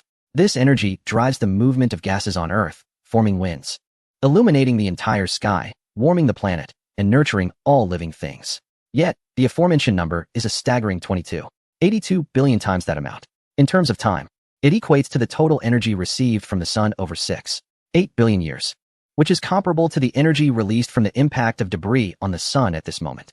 What an enormous surge of energy. At this moment, such a vast amount of energy erupts on the sun in an extremely short time. In this instant, an incredibly violent stream of high-energy charged particles, known as solar wind, roars outward from the sun, sweeping across the entire solar system at speeds of several hundred kilometers per second. The entire electromagnetic spectrum, from infrared to gamma rays, including visible light, also erupts simultaneously. The light carries astonishing heat and powerful electromagnetic radiation, sweeping across the solar system as well. The difference is that its speed is that of light. The moment Chunyu observes the changes on the sun, this energy has already crossed hundreds of millions of kilometers and arrived at the spacecraft. Chunyu sees the surface of Mercury, 50 million kilometers from the sun, melting. On Venus, shrouded in thick clouds, enormous storms appear that Chunyu can observe. He sees that the asteroid belt formed by the remnants of Earth suddenly erupts with a white mist 100 times thicker than before. This is similar to a comet's tail formed by rapidly vaporizing gases. On Mars, an unprecedented violent sandstorm kicks up, obscuring the entire planet. At this moment, its color even changes from red to yellow. Next, it is Jupiter. The most famous storm on Jupiter, the Great Red Spot, becomes even more violent at this moment. The clouds and gases churn like a hellish inferno. Under this overwhelming force of nature, Chunyu trembles. Yet, he knows this is just the beginning. The radiation across the electromagnetic spectrum is just a prelude. The main event is still to come. The solar wind, carrying highly energetic charged particles, possesses strong ionization capabilities. The immense energy it carries can accelerate gas particles in a planet's atmosphere, enabling them to escape the planet's gravitational field, which is a form of erosion. When the solar wind reaches Venus, Chunyu sees that the side of Venus facing away from the sun has also developed a comet-like tail. The atmosphere of Venus is being rapidly stripped away by the solar wind. In this instant, Venus loses at least several billion tons of gas. If Earth still existed, if humanity still thrived, at this moment, faced with such violent radiation, human civilization would likely face extinction. After observing the planet collision for more than 10 days, the ferocious solar wind finally reaches the Jupiter system. At this moment, Jupiter's powerful magnetic field acted like a protective umbrella, forcefully redirecting the trajectory of these high-energy, charged particles, allowing them to spiral around itself along its magnetic lines. The small spacecraft, under the heavy protection of the celestial canopy, resembled a tiny ant. Chunyu shivered once again. "Thank you, Big Brother Jupiter. If it weren't for you, I would have perished long ago." Chunyu sincerely expressed his gratitude to Jupiter in his heart. Such intense and violent radiation would likely overwhelm the second largest planet in the solar system, which would struggle to provide sufficient protection. Only the largest planet in the solar system could ensure its survival. Chapter 8. Descent. Even so, the fierce solar wind still triggered astonishing changes within the Jupiter system. Auroras. Jupiter usually has auroras, but none have ever been as large as this one. Chunyu observed the auroras extending from Jupiter's poles, resembling whips of thunder, violently swirling in the vast expanse of the sky, an incredibly magnificent sight. The changes in the sun seem to have also induced some alterations related to Jupiter. These changes, it appeared, had not been addressed by the previous human scientific framework. Realizing this, Chunyu quickly redirected some of the telescopes and detectors observing the sun to focus on Jupiter, eagerly collecting data just as he did with the sun. Long before the impact occurred, Chunyu had already prepared data storage space. At this moment, a massive amount of observational data surged in like a flood breaking through a dam, swiftly entering the hard drive. Jupiter's magnetic field structure, internal structure, convection patterns, detailed internal structure of the sun, detailed data on the solar atmosphere, sunspots and prominences, coronal mass ejection models, stellar and planetary interaction patterns. So much invaluable information was generated in this short time and was all recorded by Chunyu. While trembling before the wrath of the sun's fury, Chunyu felt an overwhelming joy in his heart. With so much precious observational data now easily obtained, he imagined the envy of scientists back on Earth if human civilization still existed. They would have never had such an opportunity in their lifetime. These valuable data would undoubtedly contribute significantly to the development of his scientific framework in the future. Xinyu observed for a full month, collecting data over that entire period, before reluctantly concluding his observations of the Sun and Jupiter. It was time to move on to the next task. It was time to land. At this moment, the total mass of the spacecraft was approximately 600 tons. Calculating based on the mass and gravity of Jupiter's moon Europa, the weight of the spacecraft upon landing would be around 366 tons. This was well within the structural strength limits of the spacecraft, so there was no concern about collapsing under its own weight. However, landing was still not an easy task. The escape velocity of the fifth moon is 58 meters per second, which means that if uncontrolled, it would collide with the hard surface at the same speed, approximately 210 kilometers per hour. Reflecting on experiences driving on Earth, a speed of 120 kilometers per hour is enough to cause severe damage to a vehicle, let alone 210 kilometers per hour. Therefore, it is essential to reduce the speed. The pilot hopes to keep the final landing speed ideally below 5 kilometers per hour, or 14 meters per second, with a maximum limit of no more than 16 meters per second. Exceeding this could pose a serious risk of damage to the spacecraft. After careful consideration, the pilot ultimately chose a more complex landing approach. The spacecraft first decelerated. Losing sufficient orbital speed, it gradually began to lower its orbit. If left unchecked, after orbiting the fifth moon several dozen times, the trajectory would descend to a collision point. However, the pilot did not make any further maneuvers, allowing the spacecraft to get closer to the moon. It was only after completing over 20 orbits that the pilot restarted the engines and began to decelerate significantly. When the speed reduced to just a few meters per second, its position was perfectly situated between the gas giant and the fifth moon, allowing the moon's gravity to counteract some of the pull, resulting in a lesser gravitational force. At this moment, the attitude control engines began to operate, pushing the spacecraft upright.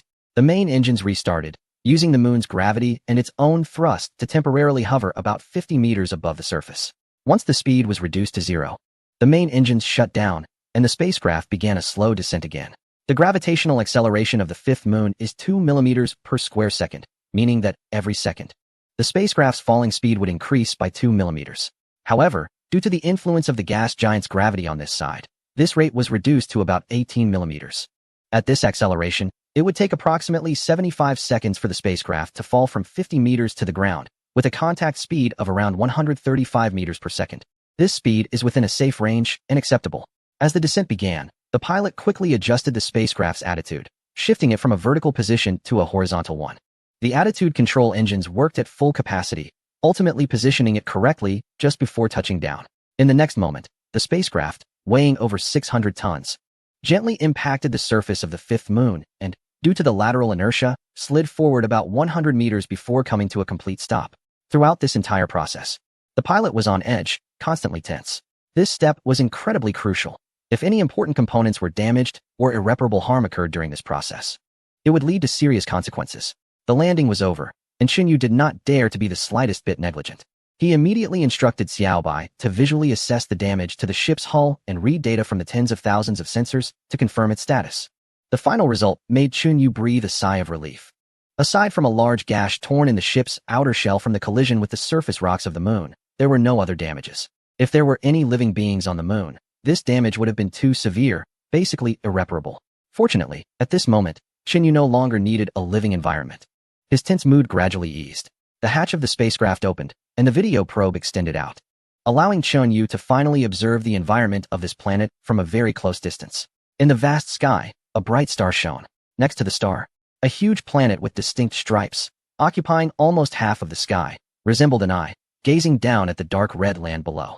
The surface was pockmarked with craters, and in the distance, there were mountains and a large slope, covered with some green and brown patches of unknown origin.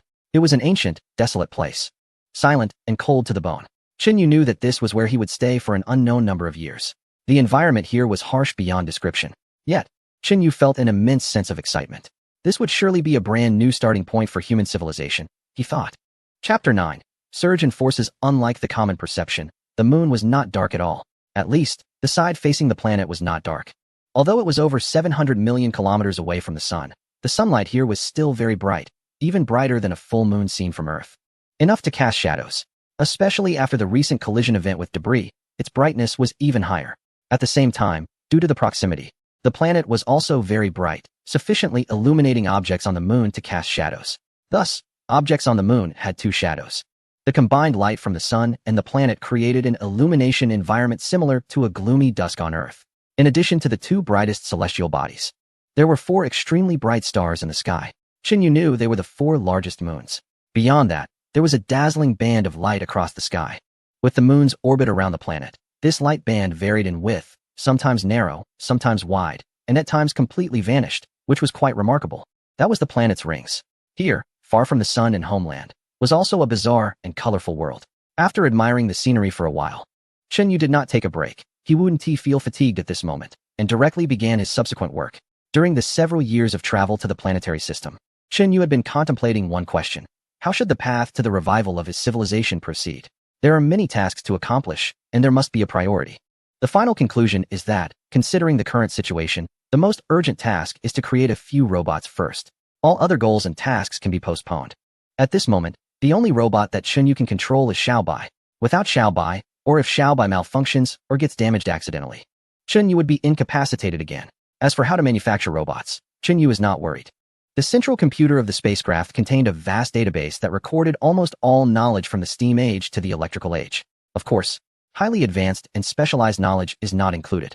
The main reason for setting up this database was that communication between Mars and Earth was extremely inconvenient.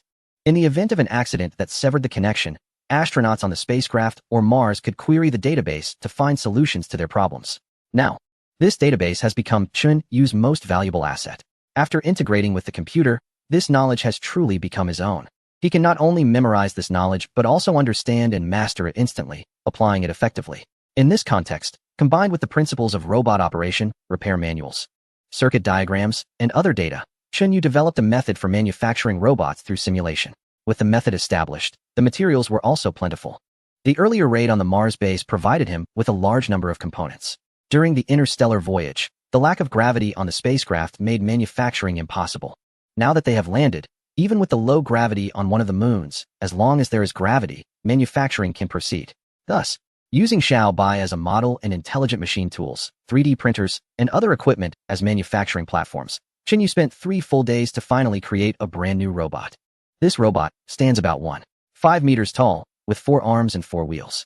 The wheels can also unfold into 4 legs, enhancing its mobility. The purpose of this new robot is for maintenance. With its agile mechanical arms, it can repair almost anything, even itself. Ensuring that he won't be incapacitated comes first before considering further developments. Looking at the somewhat rough second robot, with some wires exposed, Chen-Yu felt very satisfied. After completing the second robot, he continued to produce robots 3 through 10, totaling 8 new machines. As a result, Chen-Yu's operational capacity surged tenfold. With a total of 10 robots at his disposal. After completing these 9 robots, he decided not to produce more, as these were all assembled from the components carried by the spacecraft, which are limited in number. In the future, these components can only be used in critical positions. The less important parts still need to be produced in-house. Relying solely on external resources is not feasible. One must have the capacity to generate their own resources. Therefore, Chen-Yu decided to send out the first robot, along with robots 4 to 10, to start working. Robots 2 and 3 remained inside the spacecraft to prevent any accidents that could lead to their destruction. A total of 8 robots were dispatched to 8 different locations to begin further exploration of several mineral sites that had been previously identified. The exploration results were satisfactory for Chen-Yu. He found almost all the minerals he needed. Although some rare metals were not located, the spacecraft's reserves could last for a while longer. The minerals found on one of the moons were of poor quality and limited in quantity, but having them was enough. Chen-Yu didn't dare to wish for more. After confirming the locations, quality, and types of the minerals, Chen-Yu quickly developed a mining plan. The intelligent mining robots were undoubtedly the core of the entire plan. By adjusting different parameters, they could process and refine dozens of types of metal ores. Although speed was not to be expected, however, Chen-Yu could afford to wait. The 8 robots acted as diligent workers, manually extracting the ores and transporting them to the intelligent refining robots for processing and refining, ultimately producing alloys that met the requirements. These metals would then be sent to the intelligent machine tools for further processing and ultimately turned into components. Due to performance limitations, the parts produced by this process generally did not meet quality standards. However, Chen-Yu didn't mind. At this point, having usable materials was sufficient. But the intelligent machine tools also had limitations. They could not produce overly precise components. This was when the 3D printer came into play. Chapter 10. Handcrafted. Chinyu always believed that among all his equipment, besides the first robot, the most important device was the 3D printer. This printer was designed specifically for use in extraterrestrial environments. As long as suitable materials and appropriate manufacturing blueprints were available, it could almost create any mechanical device. Under ideal conditions, it could even print a tractor. Of course, on the moon, Chinyu had no need for a tractor. However, using it to print high-precision, complex components that the intelligent machine tools could not produce was a piece of cake.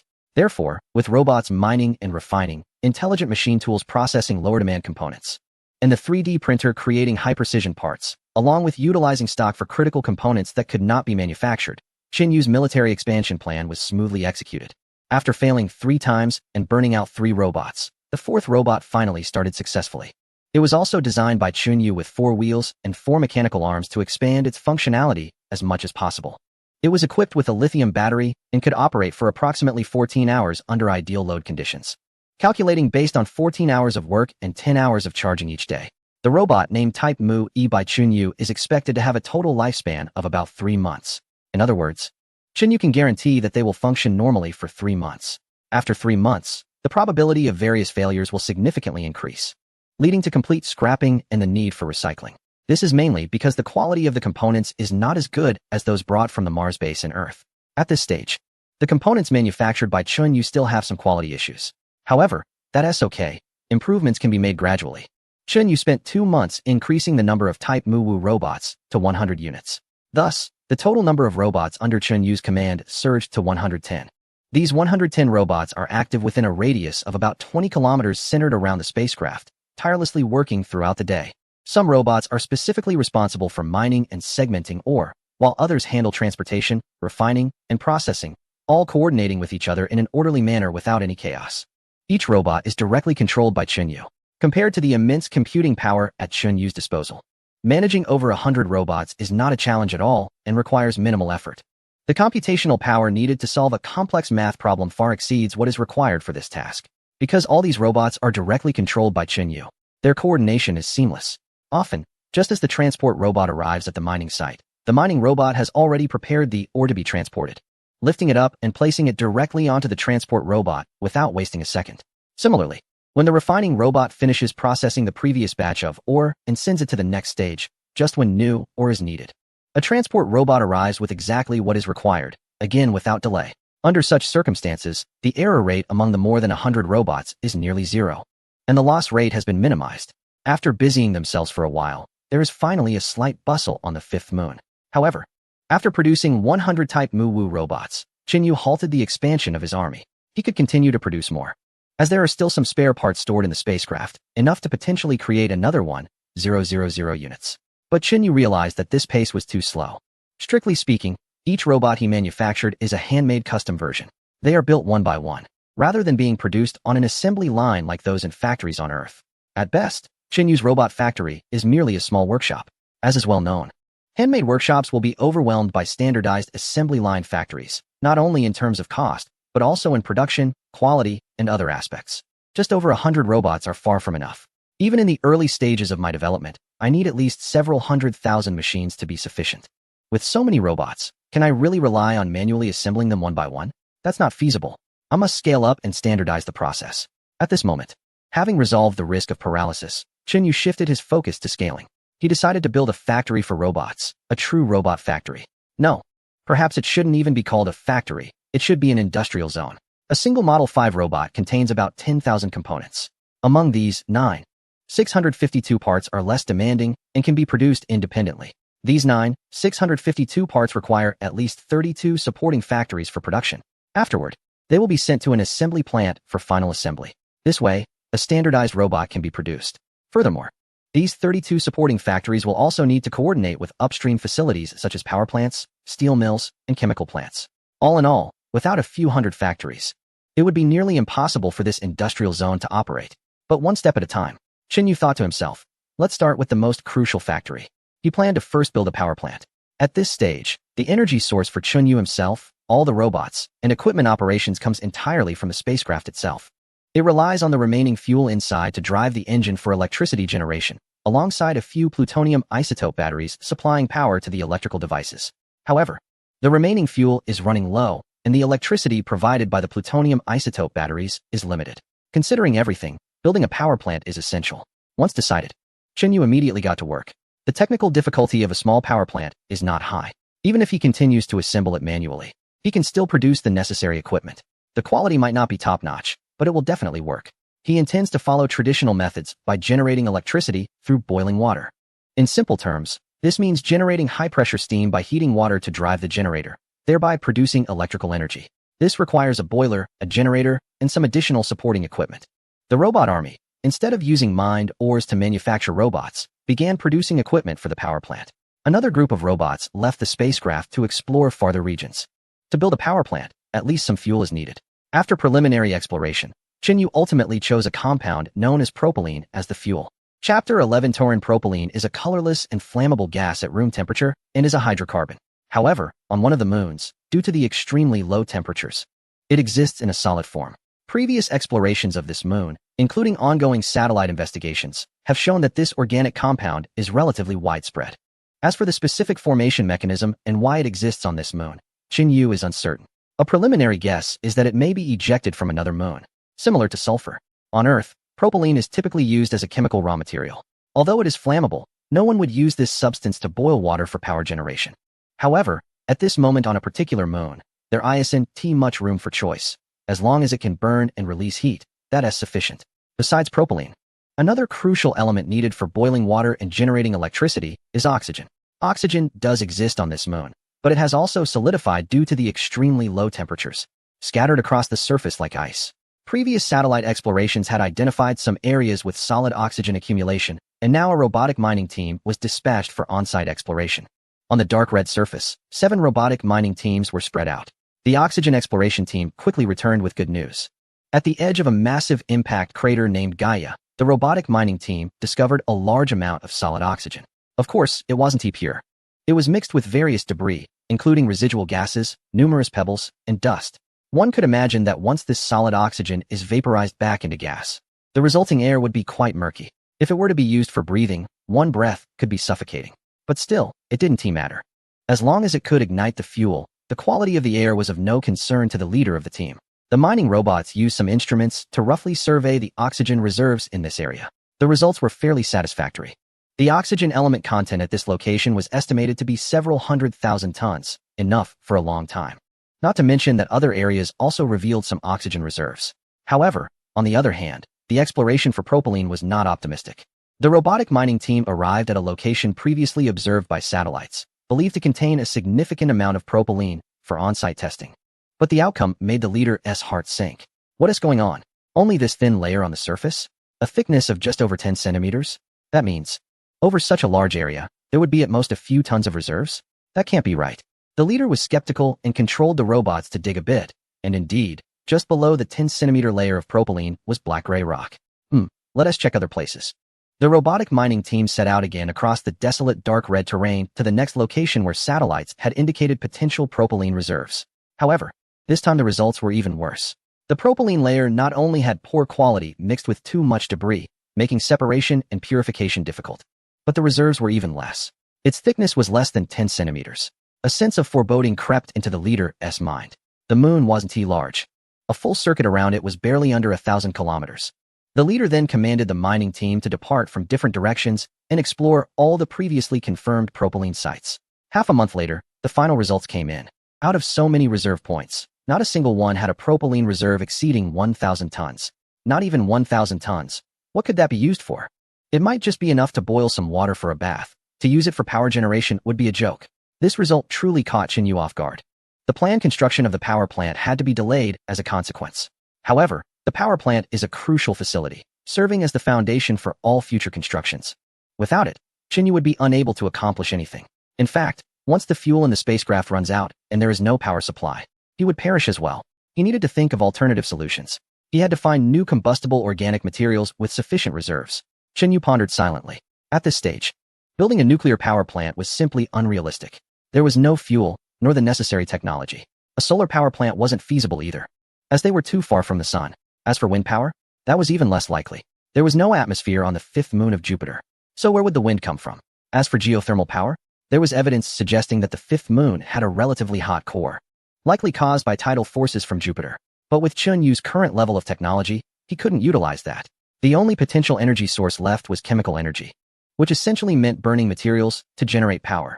Chun Yu fully mobilized the satellites previously placed in the orbit around the fifth moon, meticulously exploring its surface in search of new organic materials.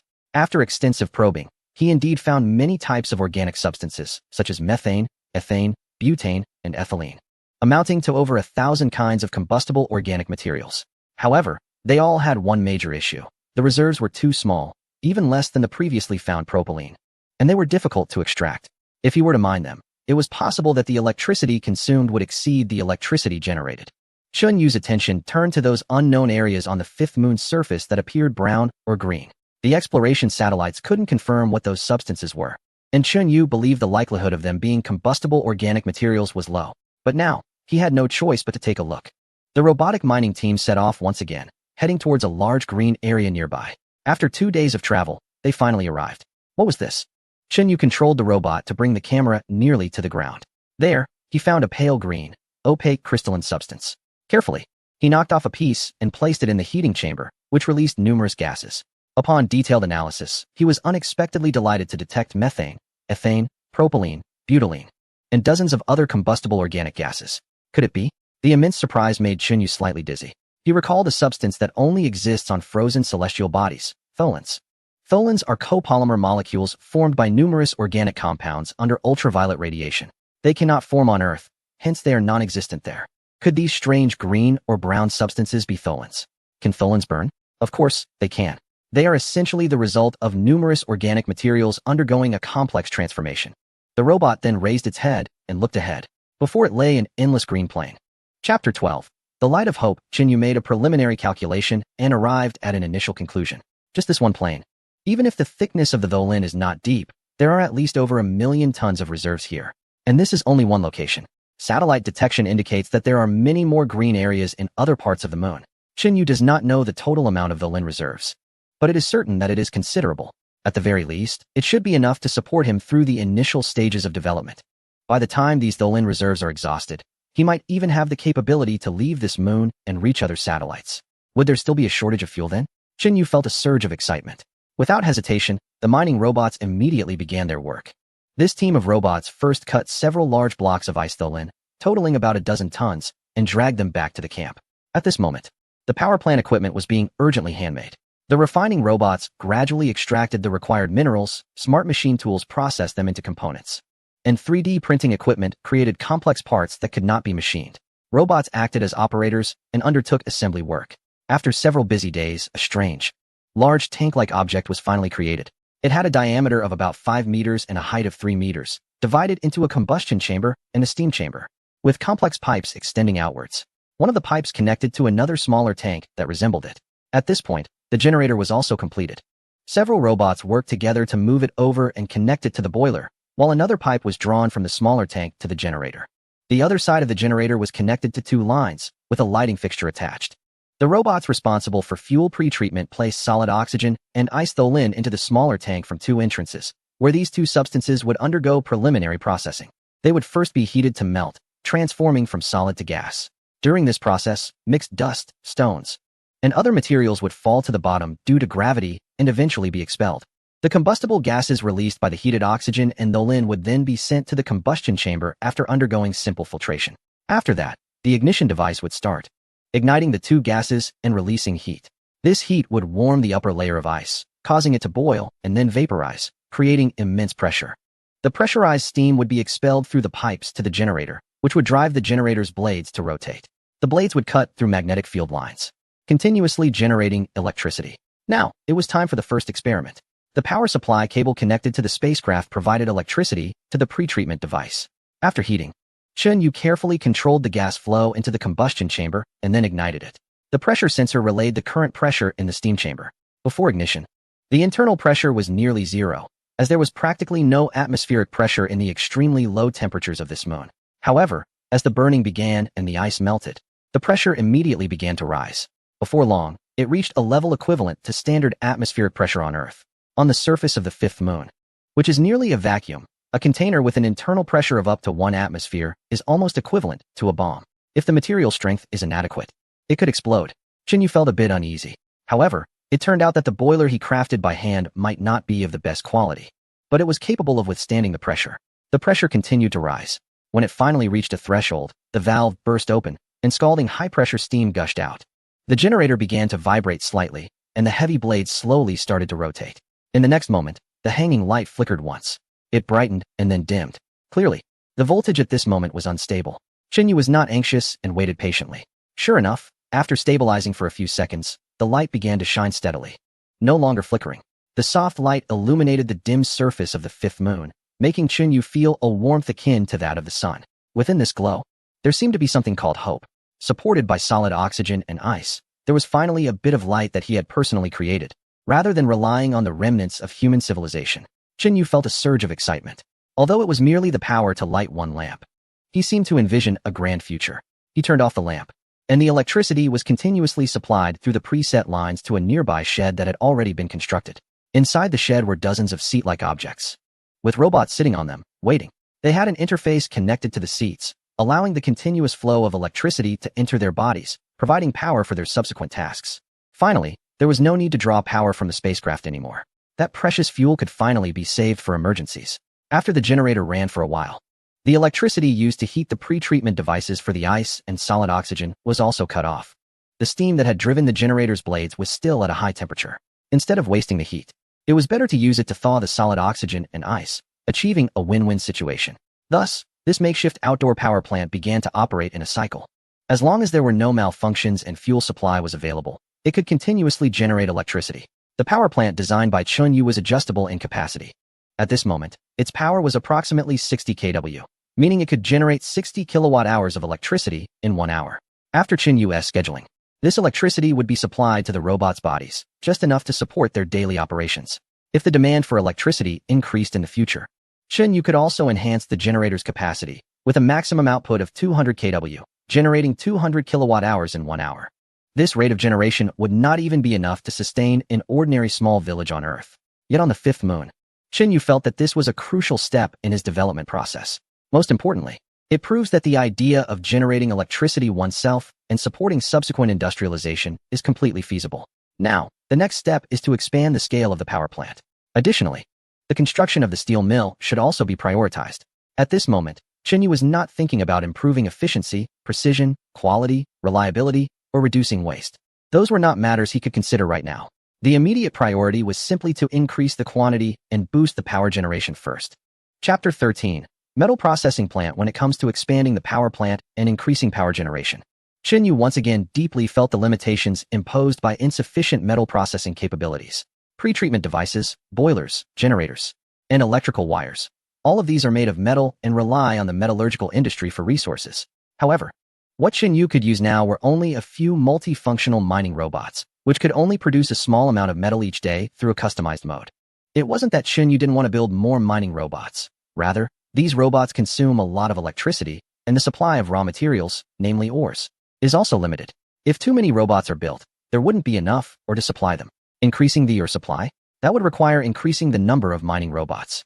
But building mining robots also requires steel. This created a vicious cycle. The only way for Chinyu to break this cycle was to rely on time to gradually increase production. Now that a good start had been made, at least the robots no longer needed to come to the spacecraft for charging. The mining robots could produce without worrying about power consumption. Thus, aside from keeping 3 robots for the normal operation of the power plant and assigning 27 robots to collect solid oxygen and ice, all other available robots were put into the task of or collection. The robots worked diligently, spreading their efforts over several dozen kilometers around the spacecraft. Wherever there were minerals, there were the robots. Large chunks of or gathered here, eventually transformed into steel ingots, ready for processing by intelligent machine tools. Under these circumstances, a large-scale electric smelting furnace capable of processing various ores and refining multiple metals was finally produced. Generally speaking, a smelting furnace is only used for one type of metal and only for one grade. This ensures stable quality and high efficiency, which is the common practice on Earth. It's unheard of for a single furnace to smelt steel, copper, tin, and aluminum all at once. Universal furnaces are inefficient, of poor quality, and uneconomical. However, for Chinyu on this moon, This choice was inevitable due to insufficient production capacity. It was simply unrealistic to build a furnace for each type of metal and specification. Nevertheless, even though this furnace had various shortcomings, at least its smelting speed was much faster than that of the mining robots. One furnace was almost equivalent to 20 mining robots. This represented a significant improvement in efficiency. Chen Yu excitedly connected the wires to the electric furnace, adjusted the generator to its maximum power, and then started the furnace to begin the smelting of the first batch of metal ore. This time, he was smelting a batch of iron ore. Chen Yu's ultimate goal was to refine it into steel with sufficient low-temperature resistance. This was also the most consumed raw material for manufacturing robots, and his demand for it was significant. If the furnace could meet this part of the demand, the mining robots could focus on smelting some key metals that had higher performance requirements but lower demand.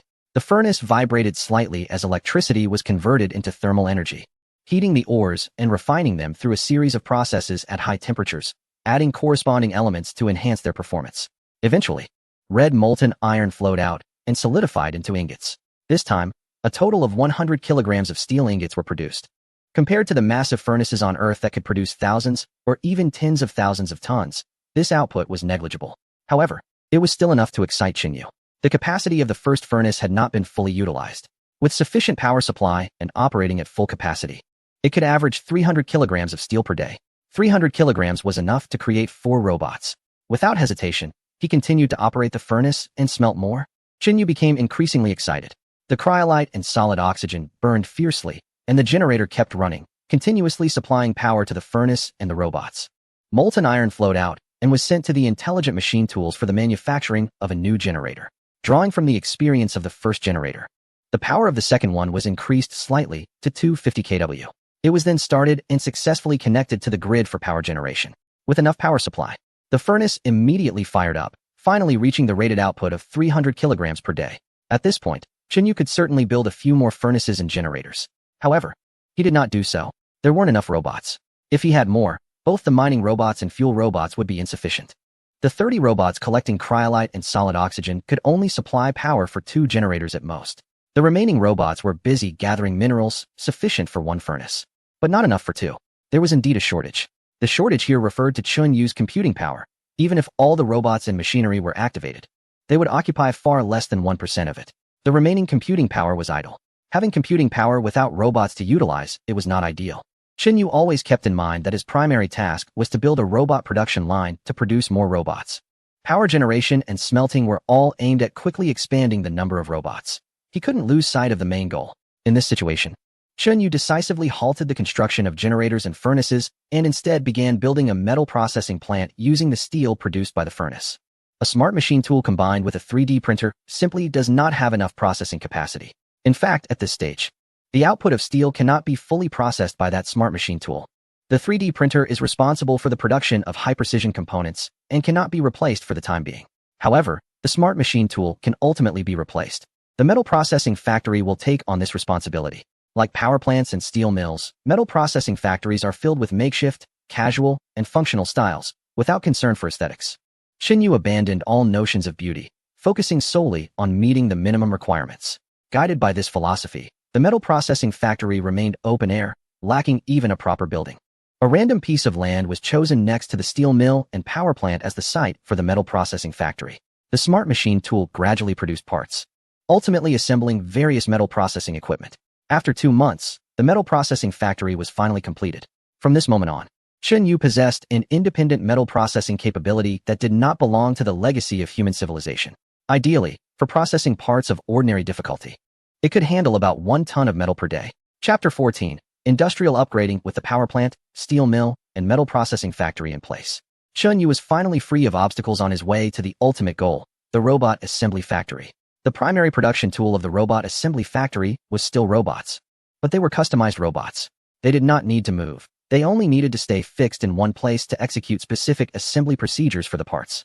Chen Yu originally planned to create a production line, but after weighing the reality, he ultimately abandoned this idea. While it was possible to create a production line, where would all the parts come from? Currently, all parts had to be customized, and there were no dedicated factories. Building a production line was meaningless. Ultimately, parts would need to be transported in bulk, and then the assembly robots would assemble them like a grandmother doing handicrafts, piece by piece. These robots required a high level of intelligence. After all, They needed to independently determine the position of the parts and the current assembly progress, developing nearly every assembly process that could not be standardized, and so on. Xinyu dared to say that even the most advanced assembly factories on Earth could not produce robots with such intelligence. However, it did not matter here. Xinyu could directly control the assembly robots to work. After all, he could multitask, and there was an abundance of computing power available at this moment. Ultimately, the robot assembly factory was completed in just over half a month. The robot assembly factory, which carried Xinyu's high hopes, also lacked a building and was similarly open air. Its shape resembled a large platform, measuring 10 meters in length and 8 meters in width. On this 80-square-meter platform, dozens of fixed multi-arm robots were installed. Next to the multi-arm robots were piles of parts. Each robot required about 10,000 parts, totaling over 300 types. Therefore, each type of part was stacked in piles on the workbench, resulting in more than 300 piles in total. The multi-armed robot moved its long arms over different piles of parts, picking up some components from one pile and some from another, slowly assembling into a robot. If the production capacity of the robot assembly factory were fully utilized, it could produce about 10 robots a day on average. However, due to insufficient raw material supply at this moment, it could only produce 4 robots daily. Now was the moment when the first robot rolled off the assembly line. After being assembled by numerous mechanical arms, the built-in chip was successfully activated. In the next moment, it established contact with Xinyu via radio. Commands from Xinyu flowed in, precisely controlling and sensing every sensor and controller within the robot. The brand new robot slowly straightened up, cautiously lifted one of its 4 legs, and stepped down from the operating platform. Then, facing the already leveled surface of the nearby environment, its 4 legs curled up and transformed into wheels, happily moving forward and joining the army of robots. This was the first robot manufactured by the factory rather than customized by me, Xinyu thought silently. Feeling a bit emotional, the production efficiency of robots would only increase. One day, I will have 100 million, 1 billion, or even 10 billion. 100 billion robots under my command. All 4 factories had finally completed their setup and were smoothly in production. Over the next year, Xinyu made no significant changes, instead choosing to produce step by step. Initially, due to the full production of the 4 factories, the demand for energy and ores left Xinyu overwhelmed, feeling short-handed. However, as new robots were produced one after another, the shortage of manpower was quickly resolved. In just a month, there was a surplus of robots. Yet, Xinyu did not direct the robots to immediately build new factories. Instead, he deployed all surplus robots into the mining of ice torlin, solid oxygen, and various ores.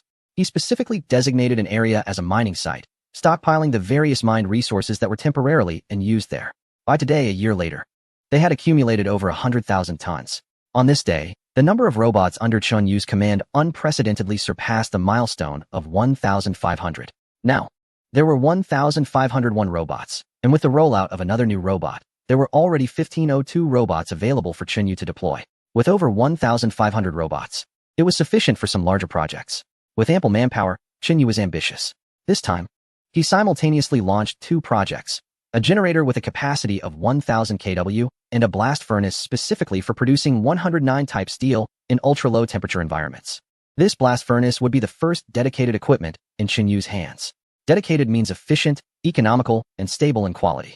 Of course, the application scope is narrow. At this moment, with 1,500 robots in control over 4 factories, Xinyu felt that he should have higher aspirations than ever before. He also set higher requirements for the generator, insisting that its energy consumption be only twice that of a 250 kW generator, while achieving 4 times the power output.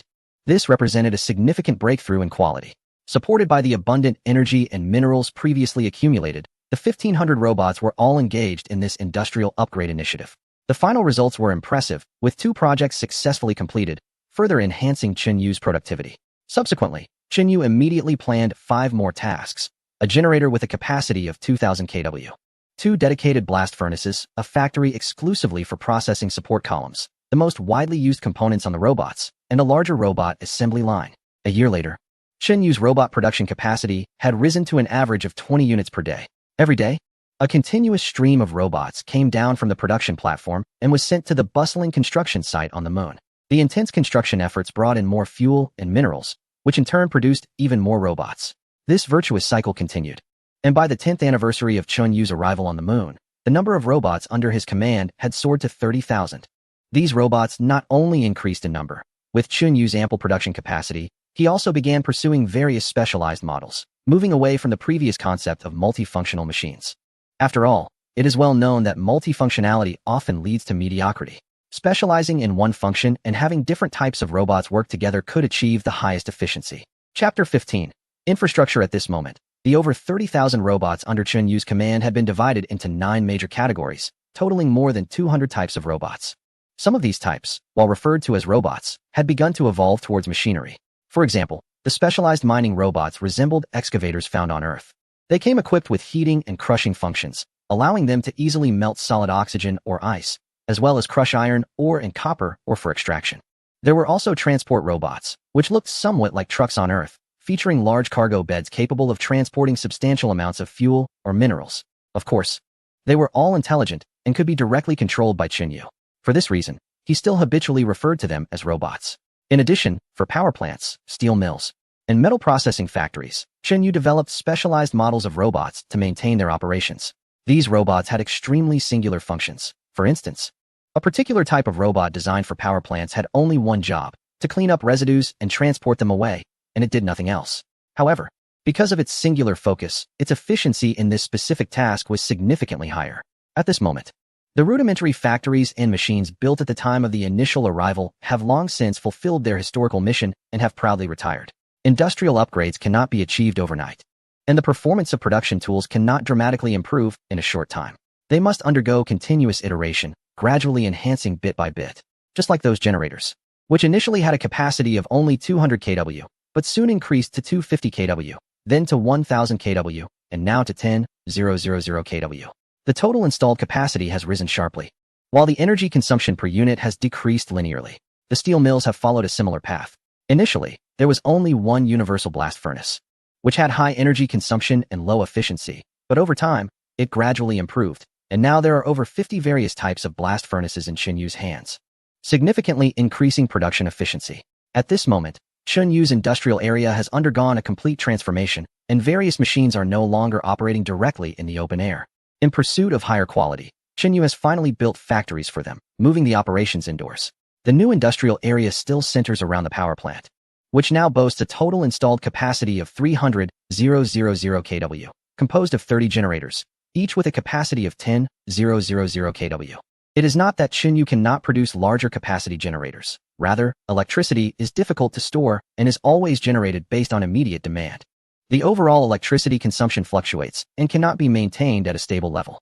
By setting the generators to a capacity of 10,000 kW each, Chen Yu can conveniently adjust the power output. When demand is high, more units can be activated. When demand is low, fewer units can be used. Surrounding the power plant are areas for metal processing, smelting, robotic production lines, and chemical production, each well organized. Now, Chen Yu finally has the long-desired robotic production line. The production of robots has barely met the requirements for assembly line and standardization. Although the level of standardization is not yet very high, it is nonetheless a good start. There are a total of 9 production lines, capable of producing 9 major categories of robots. Chen Yu has divided the robot production into different processes and steps, with dedicated robots responsible for each step. Once completed, the products are sent to the next process, greatly accelerating production speed and enhancing quality stability. Additionally, over the past decade, Chen Yu has constructed a chemical plant.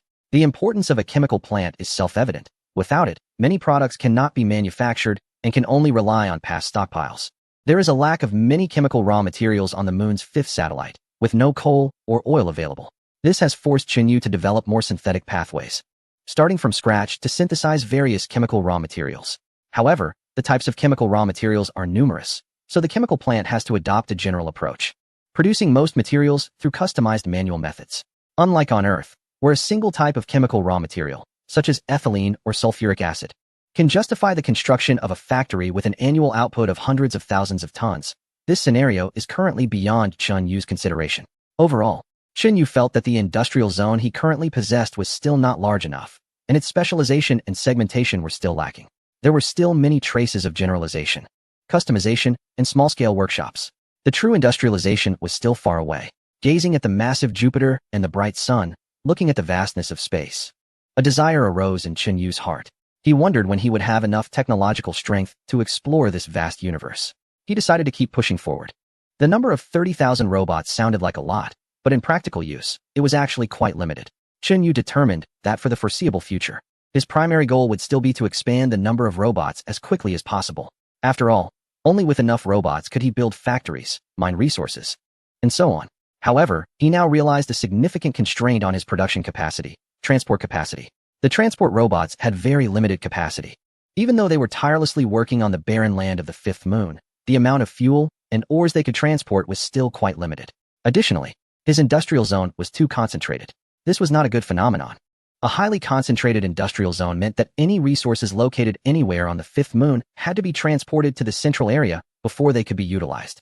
This inevitably led to excessive waste of resources, transport capacity, and time on the way. In the early stages of development, such centralized growth was necessary due to limited scale. But now, it was time for him to change his thinking. It was time to shift from centralized development to distributed development.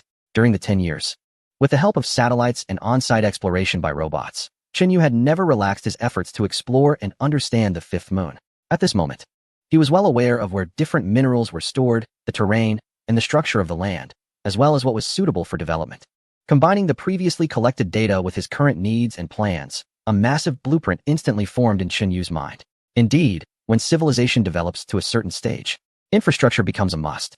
Chen Yu secretly sighed in his heart and once again felt invigorated. Then, let us start by building a few railways. From mine no. 1 to mine number 186, these identified mining sites were to be connected by railways. Chapter 16. Railways even on the fifth moon. Rail transport remained the most convenient and economical mode of cargo transportation. Under Chen Yu's command, a large number of engineering robots were mobilized to form a mighty army for road construction. At the forefront were the blasting robots, equipped with specialized drilling and detonating tools. They would drill holes and install explosives when encountering mountains or uneven terrain. Once the explosions occurred, transport robots would immediately move in to load the debris into their cargo compartments and take it away. In addition, there were bridge-building robots.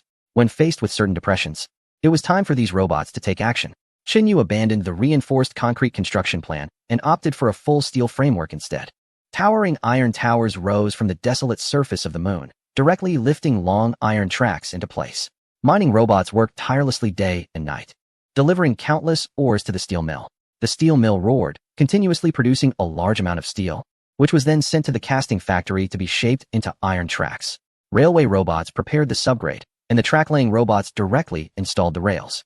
Compared to building railways on Earth, constructing them on this moon was remarkably easy and pleasant. The low gravity meant that the tracks did not have to bear much pressure, allowing for more lenient requirements on track materials. There was no air, no wind, and no rain, eliminating issues of oxidation and wind resistance. There were also no small animals scurrying about and no dense vegetation, meaning even the railway guardrails could be omitted. With such a series of omissions, Chen Yu's track laying progressed rapidly. In less than a year, the first railway was completed. This railway connected the core area with the number 3 iron mine, featuring a double-track design with 5 stations in between, linking to the number 6, number 9, number 105, number 112, and number 137 mines, totaling 5 mining sites. Its total length reached an impressive 266 kilometers.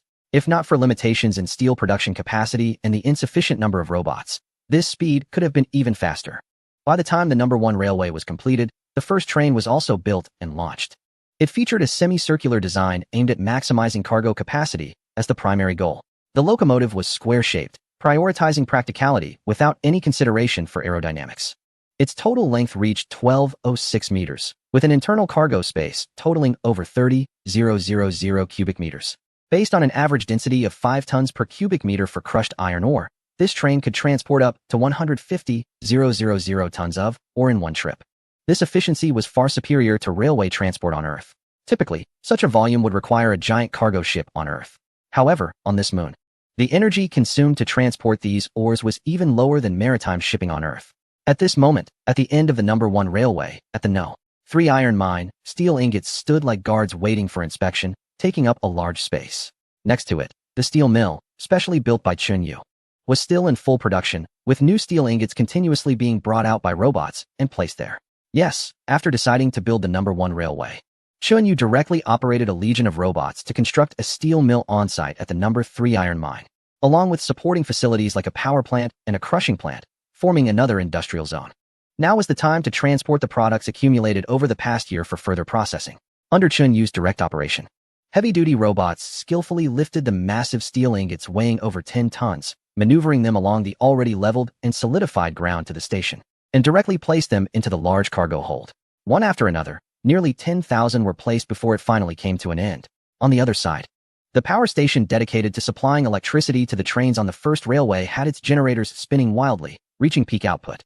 The massive current traveled along the transmission lines on the power towers beside the tracks and entered the train's engines. More than a dozen engines roared simultaneously, and the tremendous power slowly pulled the train, weighing over 100,000 tons, forward. The ground seemed to tremble at that moment. The train continued to move, accelerating until it reached a speed of 100 kilometers per hour. In less than 3 hours, the steel ingots weighing over 100,000 tons were transported to the casting factory at the end of the railway. Yu felt an immense sense of excitement. In the past, moving such a large quantity of steel ingots would have relied on transport robots, carrying only 2 at a time, taking a month to finish the job. Now, it was completed in less than a day. The leap in efficiency was undeniably significant. The robots at the casting factory immediately took over, starting to process these steel ingots into various parts. Yu felt a renewed sense of urgency. At this moment, the massive transport capacity was already available, but it had to remain idle for the time being. There simply weren't enough goods to transport. The steel mill had accumulated these ingots over half a year. The metallurgical factories at the other mines were still under construction, making it impossible to produce any products. Moreover, even if those factories were completed, the processing capacity in the core area was insufficient to handle such a large quantity of products. More effort was needed. Not only could they not stop, but they also had to continue building, and build significantly. Yu managed multiple tasks, directing over 30,000 robots, which were still growing at an average rate of 160 robots per day, to simultaneously begin dozens of construction projects. The power center, with a total installed capacity of 100 million kW, located in a large solid oxygen and isothylene enrichment area, the metal processing center not far from various metal mines, and the mining sites, crushing plants, processing plants, and smelting plants in various major mines, as well as the second railway, all commenced operations. With the core area as the center, the surrounding hundreds of kilometers were bustling with activity from these 30,000 robots and numerous factories, creating a truly prosperous atmosphere. But it wasn't enough, not nearly enough. With the current industrial foundation, they couldn't even produce an aircraft, let alone a spacecraft. More effort was needed. Yu was still not satisfied. He devoted unprecedented enthusiasm to this construction effort. Additionally, not only was he focused on industrial development here, but he also allocated significant resources to exploration and development in another direction. This direction was even more important than the other construction efforts. In fact, if he didn't feel that his industrialization process had reached a certain foundation, he wouldn't have dared to start research in this area. Chips. Chapter 17 Yield. The importance of chips goes without saying. Compared to ordinary civilizations, chips are particularly important for Yu. This is because his very existence relies on chips and computers, enabling him to possess such immense construction capabilities. However, the significance of chips goes beyond this. To achieve intelligent control and extend his vast computing and control power to every detail of the industry, such as the mechanical arms and wheels of each robot, the steering of each smart vehicle, and the cutting force and direction of milling tools on smart machine tools, each step requires corresponding chips. Otherwise, how could mere machines understand Yu's commands? During the massive production process, Yu has already minimized the use of chips as much as possible. Yet even so, a significant portion of the hundreds of thousands of chips disassembled from the Mars base has already been used up. It is essential to have his own chip manufacturing capability. Yu quietly resolved this in his mind. Not only does industry require it, but in the future, when his chip manufacturing technology is sufficiently advanced, he even plans to develop more advanced computers as his foundation.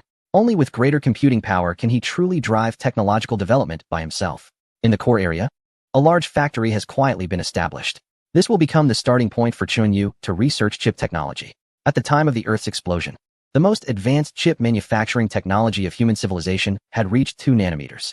The central computer of the spacecraft he resides in, called the Mars Voyager, has a chip manufacturing process of 7 nanometers for its thousands of CPUs. For chips, the lower the nanometer process, the more advanced the technology and the more powerful the computing capability. This is because it means smaller electronic circuits, allowing for more circuits to be integrated per unit area.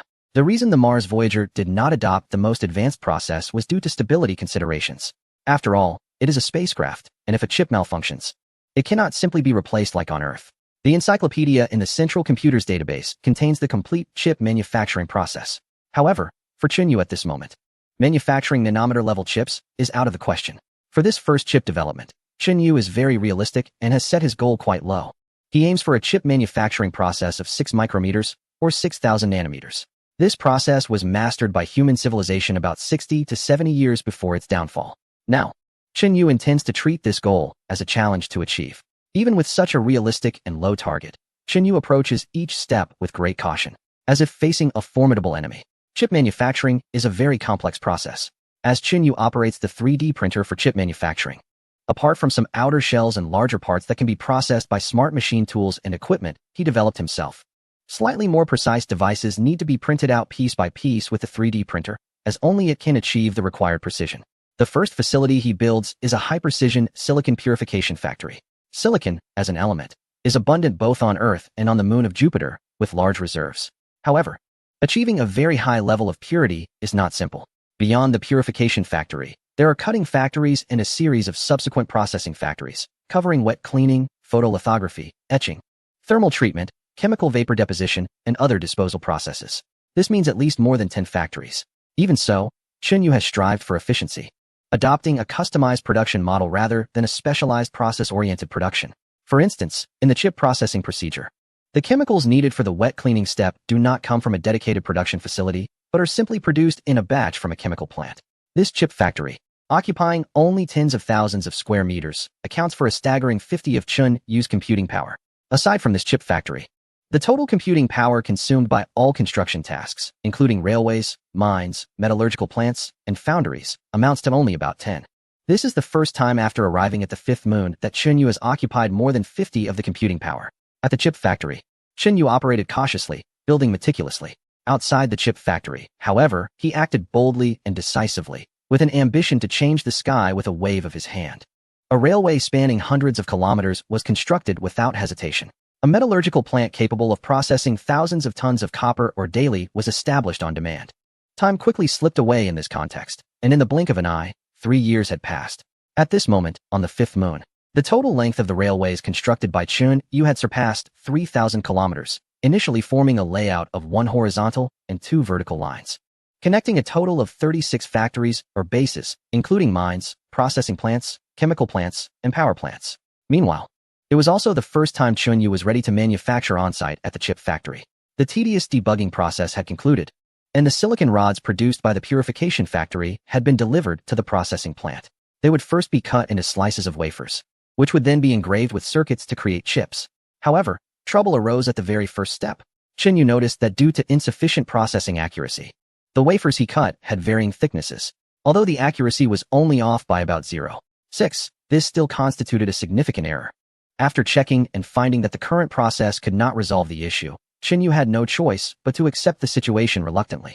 Regardless, he decided to proceed with the production. The wafers then began subsequent processing, but Qin Yu discovered that something seemed to have mixed into the wet cleaning solution, resulting in inadequate precision that did not meet his requirements. This was another error of about 1. Gritting his teeth, Qin Yu started the photolithography process. Yet again, there was an error, and his confidence took a significant hit. He begrudgingly completed all subsequent processes, but when he tested the results, he was left dumbfounded. The first batch produced about 1,000 chips, but after testing, none met the initial design requirements. This resulted in a yield of 0. Qin Yu felt like crying without tears. If this were on Earth, it would land him in serious trouble. The 0 yield profoundly impacted him. Among these 1,000 chips, as many as 850 are completely defective and unusable. Of the usable 150, the best performing one, calculated by Qin Yu, can only reach the performance of chips manufactured with approximately 10 nanometer technology in human civilization. The rest barely reach the performance of 30 nanometer technology chips. However, regardless of the performance, chips have indeed been produced. Qin Yu comforted himself. As long as improvements are made gradually, there will eventually be a day when technology surpasses that of human civilization. Chapter 18. Atmosphere. After completing the first batch of chips, Qin Yu summarized the experience, researched improvements, and adjusted the machine parameters before starting the production of the second batch of chips. At this point, Qin Yu had abandoned the originally planned 6,000 nanometer manufacturing process, focusing solely on reliably producing chips with 10 nanometer performance. Although 10 nanometer chips seem quite outdated, they can still play a significant role in the industrial sector. There are many areas where advanced chips are not necessary. For instance, some control chips close to the machine's core might only need to receive a command to move a robotic arm forward or backward or to the left or right. How complex do the chips need to be? Even 10 nanometer chips are entirely sufficient.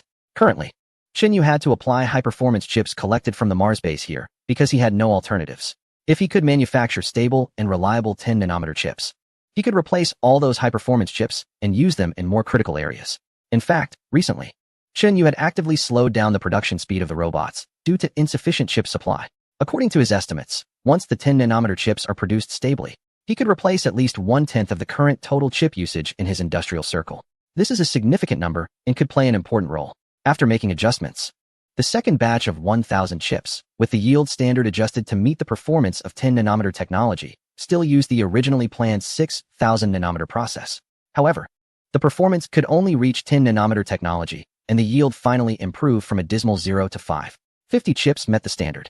Chen Yu continued to improve, research, and adjust. After 2 years of repeated efforts, he finally stabilized the yield at 55. This was the limit. Due to the constraints of the equipment, the yield could not be higher.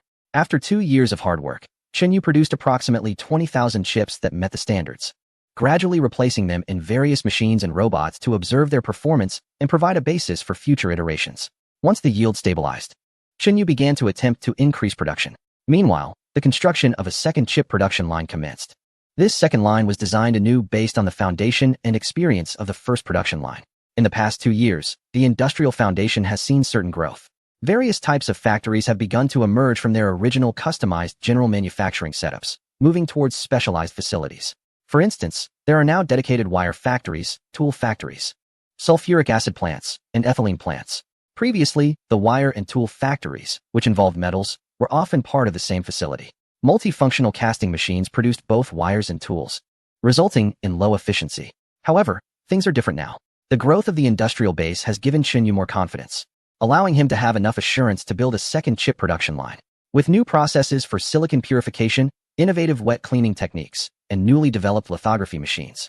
By the time the second production line is completed, the first line has already reached a weekly output of 10,000 chips, with a yield fluctuating between 50 to 55. The second line starts with a production capacity of 10,000 chips, still using the 6,000-nanometer process. This time, Chen Yu no longer needs to lower the standards for measuring yield. During the first trial production, among the 10,000 chips, the yield based on the 6,000-nanometer process reached 12. This means that every week, Chen Yu can produce 200 chips with the 6,000-nanometer process. It also means that every week, up to 200 high-performance chips can be replaced and installed in more critical locations. Moreover, this is just the beginning of production. Chen Yu is confident that after a maximum of 2 years of adjustments, the weekly output of the second line will reach 100,000 chips, with a yield of 40. This would translate to a production capacity of 40,000 chips per week. With a sufficient supply of chips, Chen Yu is finally freed from constraints and can fully commit to producing robots and equipment without worrying about chip availability. As a result, the previously suppressed robot production capacity has been fully released. At this moment, with nearly 100,000 robots already in place, the average daily output of robots has reached 700. These newly produced robots are continuously supplied to the front lines of construction. The robots, which were once overburdened, can finally take a break and have the opportunity for a comprehensive overhaul at the hospital. Simultaneously, the construction progress across various fronts has begun to accelerate dramatically. At this moment, the railway network being built by Chen Yu on one of the moons has expanded from an initial layout of 1 horizontal and 2 vertical lines to the current 3 ring routes and 4 vertical lines. Centered around the spacecraft, there are 3 circular lines with distances of approximately 50, 160, and 280 kilometers. Within these 3 circular lines, there are also 4 vertical railways connecting the inner and outer areas. The railway network now includes numerous branches extending to every mining site and factory. The total railway mileage has reached 7,000 kilometers, with over 200 trains running nonstop on these tracks. They either transport steel ingots, copper ingots, aluminum ingots, etc., to their corresponding foundries and processing plants, or they deliver the processed parts to assembly plants, or they send large quantities of solid oxygen to power plants, or they transport a significant amount of rails to the ends of the railway. Chen Yu observed that with the increase in industrial strength and the continuous rise in the number of factories and production capacity, the environment of the entire moon also started to be influenced by his activities. At this moment, the moon even developed a thin atmosphere. For a small celestial body like this moon, having an atmosphere seems laughable, even if by chance it passed through an area rich in interstellar gas and gained a bit of atmosphere. It would be like a humble person marrying a fairy, unable to retain it for long. Interstellar radiation and radiation from the giant planet would mercilessly strip away the atmosphere at a rapid pace. However, Yu discovered that the atmosphere of the moon was actually getting thicker. Its surface atmospheric pressure even reached 1/70th of that of Earth, which is greater than that of Pluto. It's worth noting that its mass is significantly smaller than that of Pluto. Yu looked at the power plant continuously spewing smoke and dust, then glanced at the steel and metallurgy plants, deep in thought. An atmosphere is fine as long as it's not too thick. Chapter 19. Rocket. The atmosphere is crucial for living beings and plays an extremely important role in ecological evolution. What would Earth be like without an atmosphere? It's easy to foresee that life could not exist on Earth. Liquid water would not be able to remain and would be completely evaporated by solar radiation. The surface would be a scorched wasteland, with daytime temperatures soaring above 100 degrees Celsius and nighttime plunging to nearly -200 degrees. The atmosphere is so important. But for Yu, it represents a bit of trouble. Initially, it was because the moon lacked an atmosphere that he chose to land the spacecraft on it. The continuously thickening atmosphere raised some concerns for Yu. At this moment, he had already begun to consider developing his own space industry. Yu was always acutely aware that the moon was merely the starting point for his development. Once he grew stronger, he would inevitably leave it behind and shift his focus to other planets. The moon is too small to bear Yu's dreams. To realize his ambitions of growth and space exploration, he must develop the space industry. The ultimate goal of developing the space industry is to create larger and more advanced spacecraft. Spacecraft that are even more advanced than the current one. It should be fine. Yu reassured himself. Before I move away from the moon, its atmosphere shouldn't thicken to a level that would affect me. However, this also served as a reminder for Yu, making him realize that the space industry must begin as soon as possible. So, let us launch a few satellites first. The satellites originally collected from Mars had now been in orbit for over a decade. Under the influence of radiation, 9 of them had completely failed and lost all functionality. The remaining usable resources have long been dilapidated and are close to being scrapped. They can barely operate at less than 10 power. Among these satellites, those used for resource exploration and terrain mapping have been completely abandoned by Yu. However, communication satellites are essential for him. They cannot be dispensed with. This is largely due to the small size of the moon, which makes communication challenging. With only a few hundred kilometers of distance, the curvature of the ground increases to the point where radio communication becomes impossible. To communicate, one either needs to lay communication cables or rely on communication satellites for relay. As for communication cables, to be frank, Yu is not yet capable of large-scale production. He can only manage to create a small amount in the laboratory, which is already the limit for the most critical areas. Thus, he has to depend on communication satellites. So he thought about developing rockets. In the railway network of the third ring and fourth verticals, Yu chose a location, mobilized a large number of robots, and immediately began constructing a factory. This time, Yu was ambitious. He not only intended to manufacture rockets, but also aimed to create reusable rockets that are dual-use for both space and near-Earth flights. He planned to use liquid hydrogen and liquid oxygen as fuel, which are easy to produce compared to the complex hydrazine. There is a substantial amount of water ice on the moon, which can be electrolyzed directly. The electrical control system is relatively complicated. But after incorporating some high-performance chips from a base, it was resolved. The remaining challenge lies in the material performance. There is indeed a difficulty in this area, but it is singular: the heat resistance of the rocket nozzle material. Yu must ensure that the high temperature of the exhaust flame from the combustion of liquid hydrogen and oxygen does not melt the nozzle's metal. Aside from this challenge, issues such as seismic resistance, structural strength, thermal protection tiles, and communications that are typically encountered when launching rockets from Earth do not exist on a small, atmosphere-less moon. This makes launching rockets there much simpler. To develop high-performance heat-resistant materials, Yu had to initiate research efforts. Although the database recorded the ratios for heat-resistant materials, he regrettably acknowledged that his current industrial capabilities were insufficient for production. He could only find ways to develop materials that could be produced with his existing industrial strength. Therefore, Yu had to establish a materials research institute, allocating substantial computational power as well as robots and equipment for development. After 3 months of research, Yu ultimately gave up. He had to admit that with his current technological level, it was impossible to create the ideal material he envisioned. What to do then? After a moment of contemplation, Yu had to lower the thrust design of the rocket. If the material's heat resistance could not be achieved, he would reduce the heat generation rate. With a lower heat generation rate, the heat would also decrease, and combined with the existing heat dissipation devices, the temperature should be manageable enough to prevent the material from melting. With this problem resolved, subsequent development progressed much faster. Within a month, the prototype was completed. The first rocket manufactured by Yu was named the Muwu model. The Muwu-type rocket is not shaped like the rockets on Earth. It isn't even a cylindrical body. Its design resembles a square table, about 2 meters on each side, with 4 shorter legs serving as the combustion chambers. The thicker tabletop houses the necessary instruments and equipment, including communication devices, attitude adjustment systems, fuel storage, electrical control systems, and cooling systems. The top is empty, and when it's time to launch a satellite, the satellite is simply tied on top with ropes. This design completely defies aerodynamic principles. It wouldn't even be able to fly on Earth. However, on the moon of Jupiter, while there is a bit of atmosphere now, it doesn't have much effect.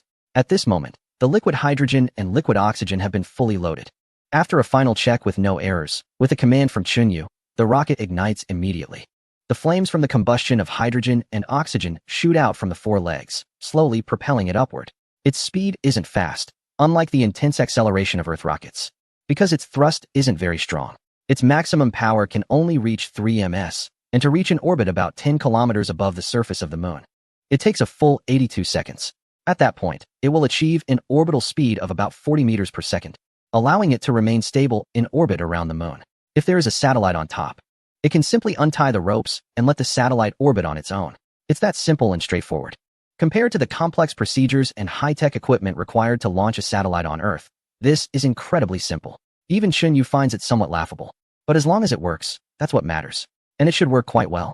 At this moment, this table-shaped rocket leisurely ascends into the sky, makes 2 leisurely orbits around the moon, and then slowly returns, landing back in its original spot.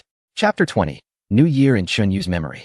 Just over 20 years before the explosion of Earth and the extinction of human civilization, humanity had only just grasped relatively mature rocket recovery technology.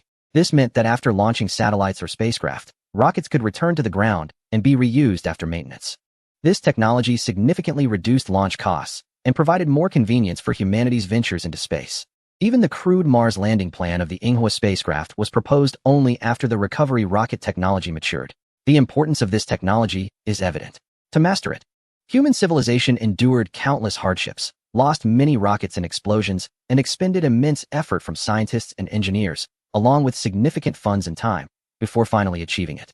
However, on the moon of Jupiter, for Chunyu, this technology is incredibly simple.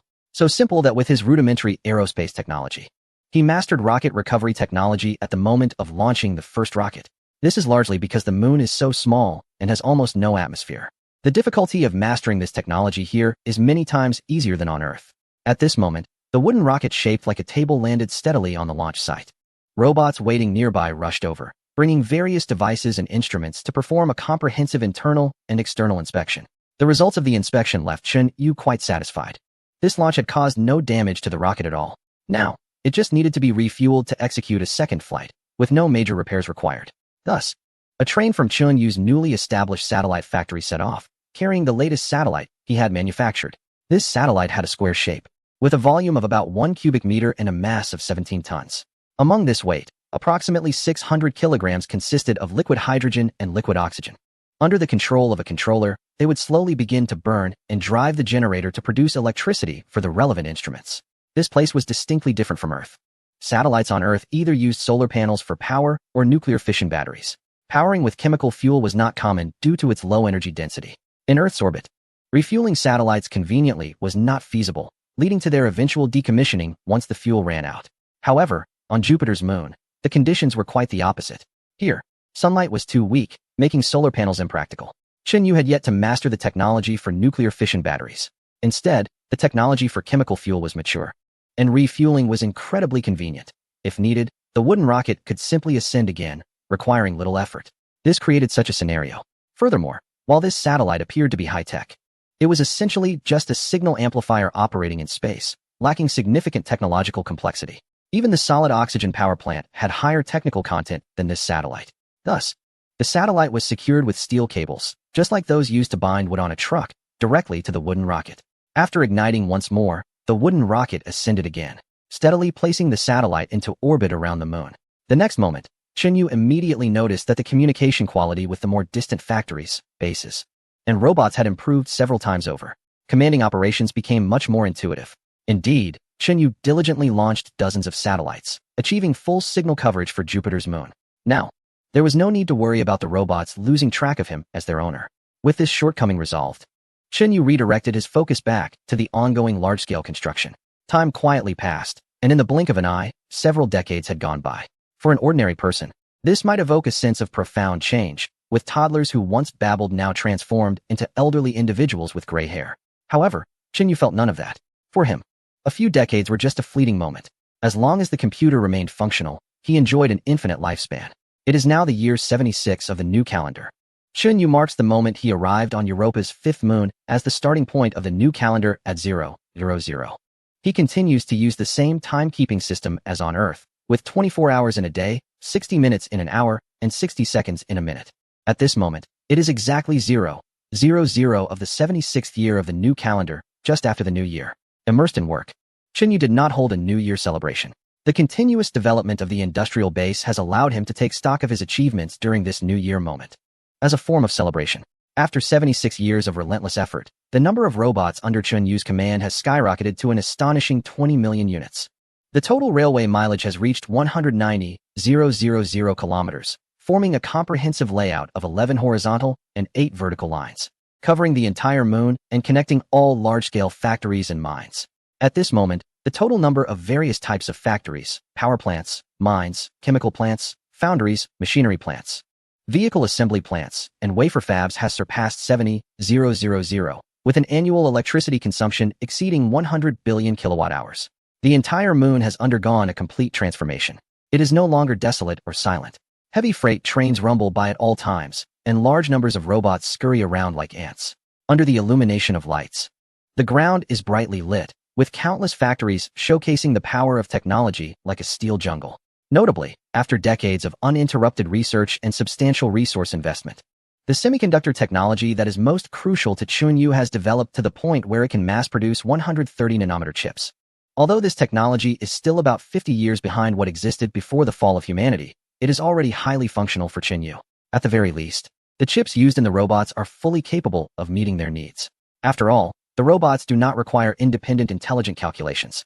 They only need to receive commands from Chinyu. This is why Chunyu has been able to increase the number of robots to over 20 million and the number of factories to more than 70,000. Otherwise, relying on the limited chips scavenged from the Mars base, there wouldn't be enough for even one robot. Chinyu feels that his development of Europa's fifth moon has reached a critical point. It is time for new goals and directions for the future.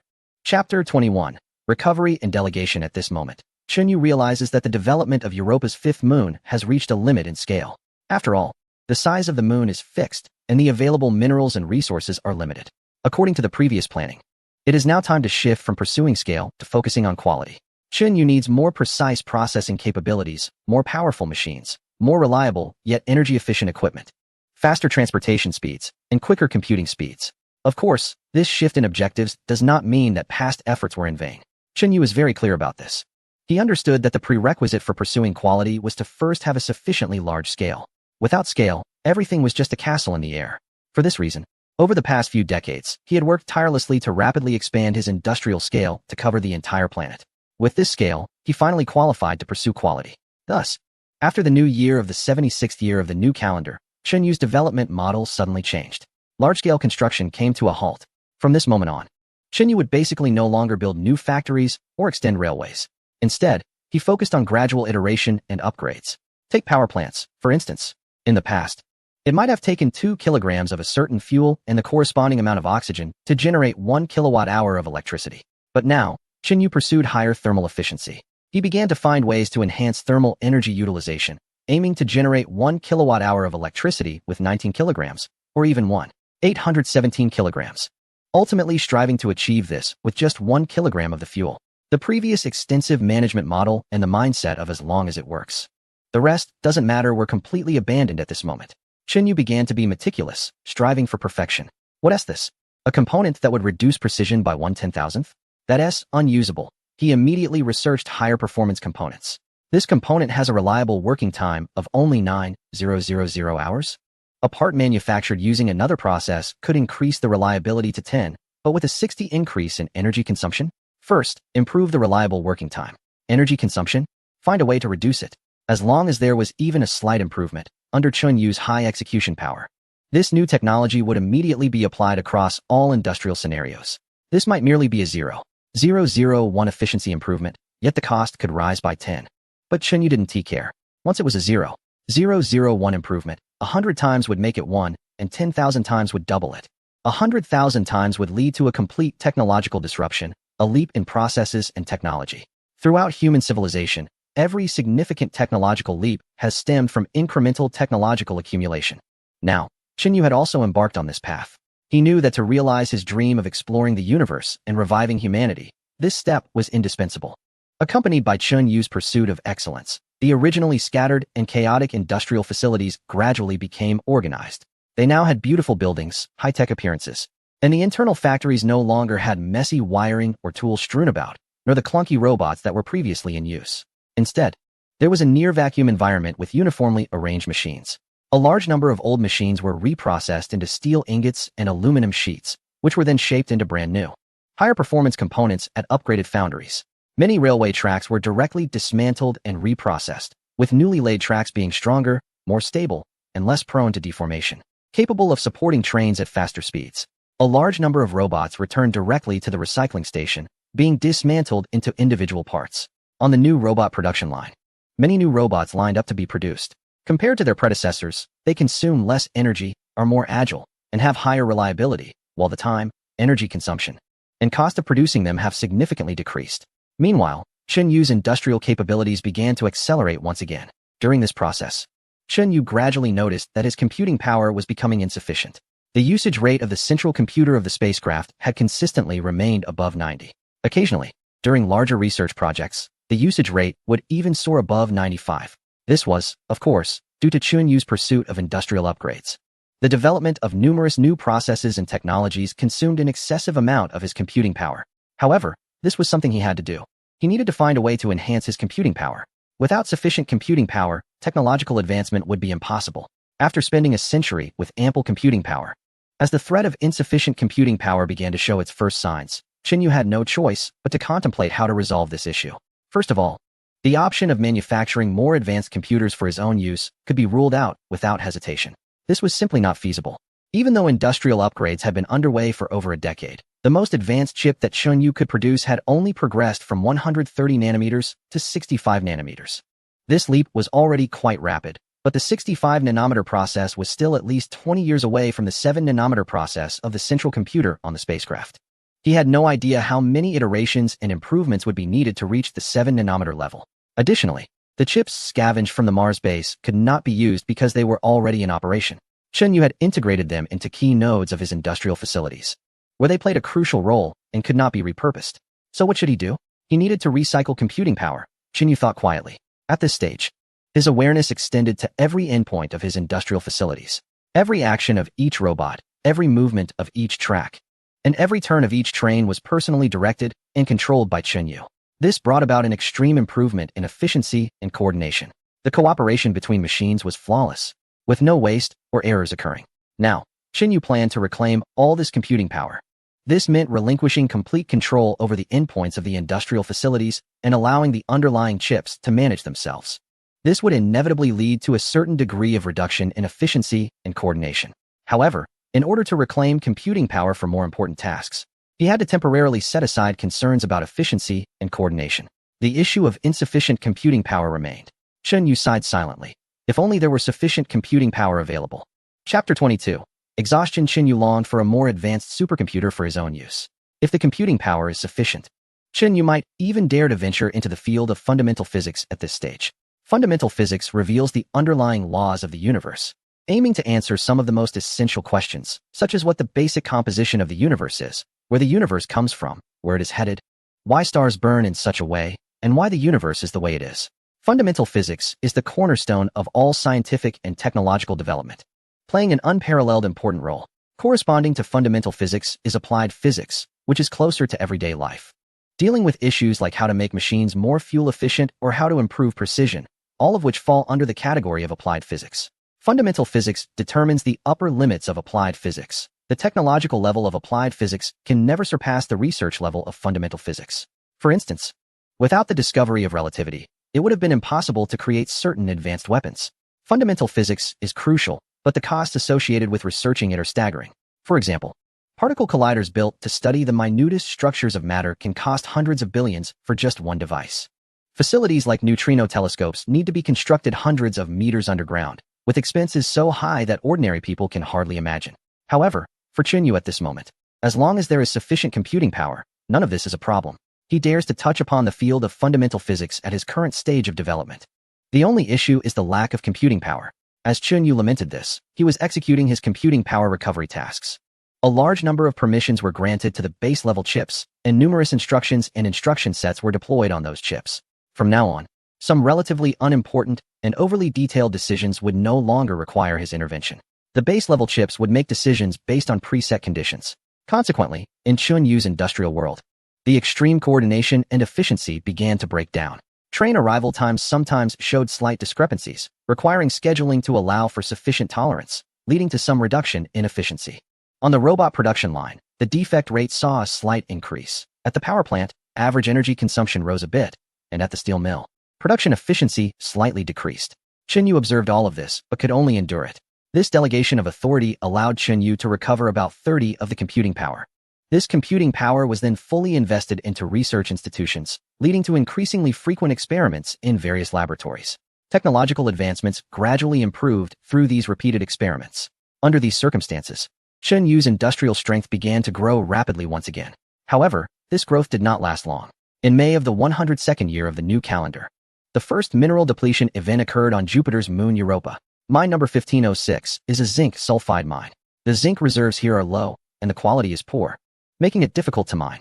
Nevertheless, this mine still occupies a relatively important position within Chunyu's industrial system, as he does not actually place much value on how much zinc element it can produce.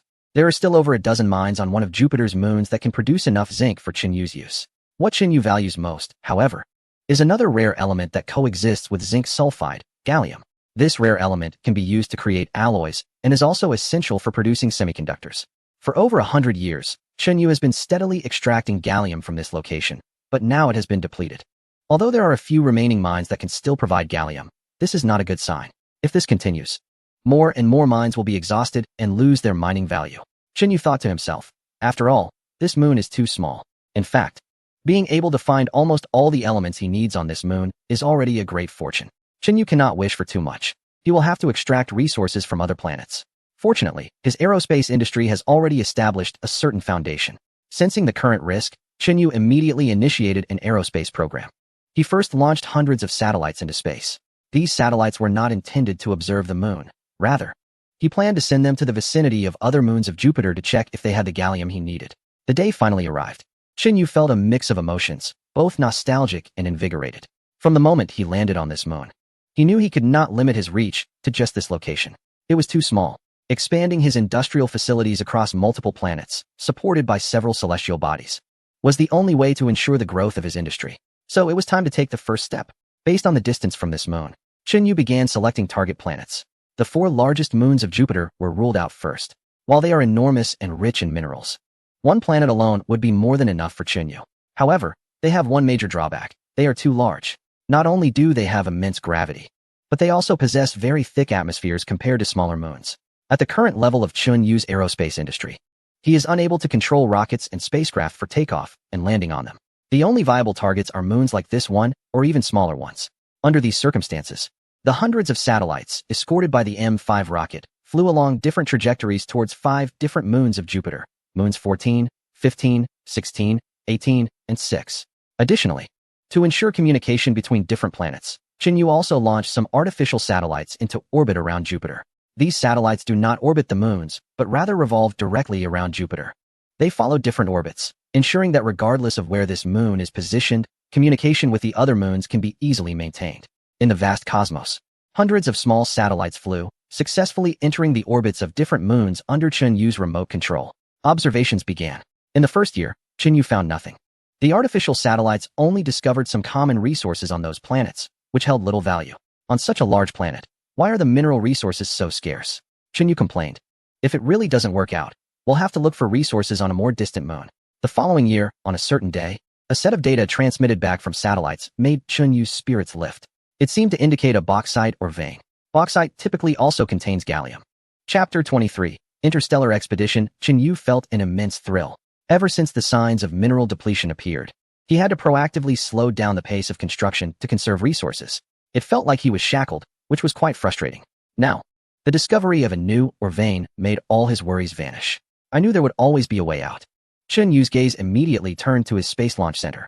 There, the newly developed Type Mu-7 interstellar transport ship was ready for departure. The Type Mu-7 ship was developed based on the Type Mu-5 rocket. It was larger, had stronger thrust, and a significantly enhanced transport capacity. It was also a dual-use vehicle, capable of taking off and landing directly on planetary surfaces as well as flying in space. However, given its current form, calling it a rocket felt inappropriate. So Chun Yu simply referred to it as a spaceship. Now, let the interstellar expedition begin. Chun Yu immediately issued the command. A large number of pre-prepared mining robots lined up in neat rows, resembling a formidable army, departing from the robot warehouse and boarding one Type Mu-7 ship after another. The stream of robots was continuous, including many excavators, mining trucks, crushers, generators, construction materials, and a myriad of supplies, merging together like a vast ocean. Unfortunately, there was no music, Chun Yu thought to himself. With such a large army setting sail, it would have been a magnificent sight if accompanied by a powerful military march. One Type Mu-7 ship filled with about 300 robots, upon receiving Chun Yu's order, immediately emitted a strong flame from below, slowly rising and heading towards a specific direction. Over 200,000 kilometers away was the planet where Chun Yu discovered the bauxite ore, located at the site of one of Jupiter's moons.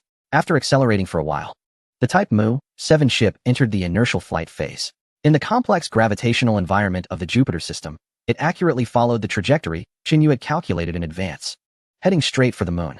Behind it, several hundred kilometers away, was the second Type Mu-7 ship, followed by the third, fourth, and so on, up to 100 ships, fully loaded with tens of thousands of robots and various equipment. At that moment, this flight path truly transformed into an interstellar highway. After a week of flight, the first ship finally reached the moon. This moon was even smaller than the fifth moon of Jupiter, with a mass only about 1/5 that of the fifth moon, an escape velocity as low as just 40 meters per second, and a surface gravity acceleration of merely 2 millimeters per square second. The Mu-7 spacecraft can land directly on the moon of Jupiter, and naturally, landing on it is not a problem. Thus, the spacecraft controlled its posture and descended onto its surface under Chun Yu's command. The hatch opened, and over 300 robots streamed out. What awaited Chun Yu was an even more desolate world. This was a small celestial body that appeared as an irregular ellipsoid. Its surface was mostly dark red, with numerous impact craters, even more than on the moon of Jupiter. This was the first celestial body I landed on aside from the moon of Jupiter. Chun Yu felt a sense of emotion. From now on, this will be my second industrial base. You, the 14th moon of Jupiter, will also become the second industrial star of human civilization. One robot ceremoniously planted a red flag on the dark red, desolate surface of the 14th moon, proclaiming Chun Yu's sovereignty over this land.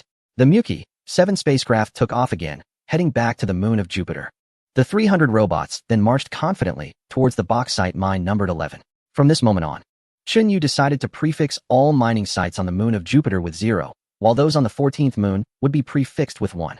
The number 11 indicated that it was the first mine on the 14th moon. Shortly after the first batch of robots left, the Mu-7 spacecraft landed again and released another 300 robots. Following that, various kinds of machinery, vehicles, and tools arrived. Some other spacecraft also landed in different areas that had already been confirmed to contain ice and solid oxygen. Chun Yu planned to build a power station here. The 14th moon clearly needed its own power generation capabilities. It was too far from the moon of Jupiter to rely on it for electricity.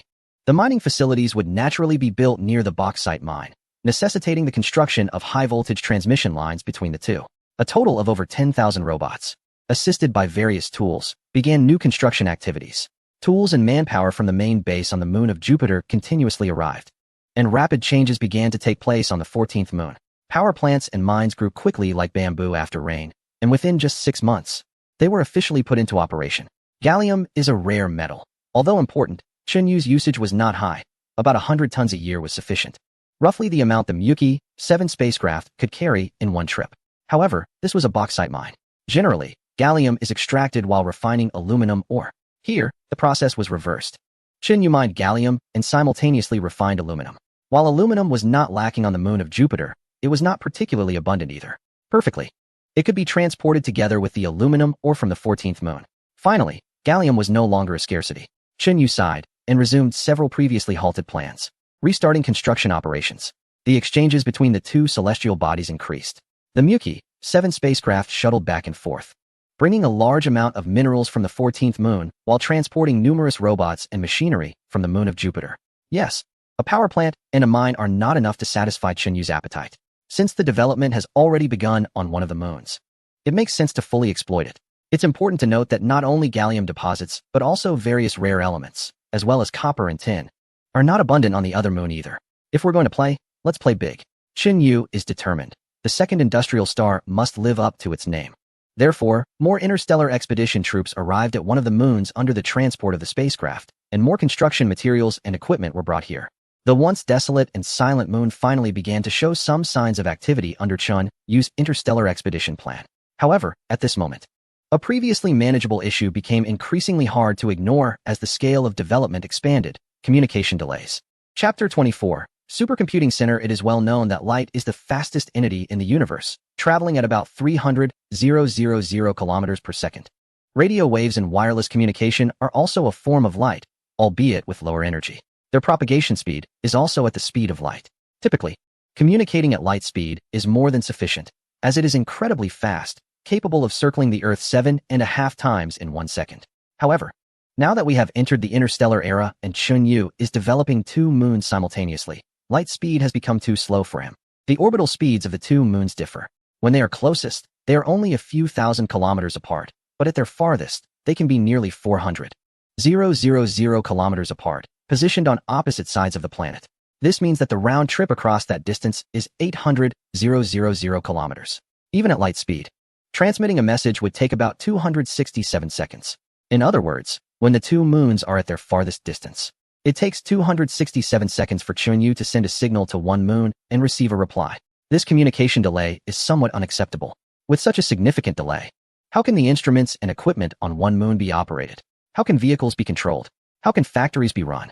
If the industrial scale were small, automation might have sufficed, but now that the scale has increased, the complexity has risen sharply, especially with the need for coordination between different systems and factories, which is even more challenging.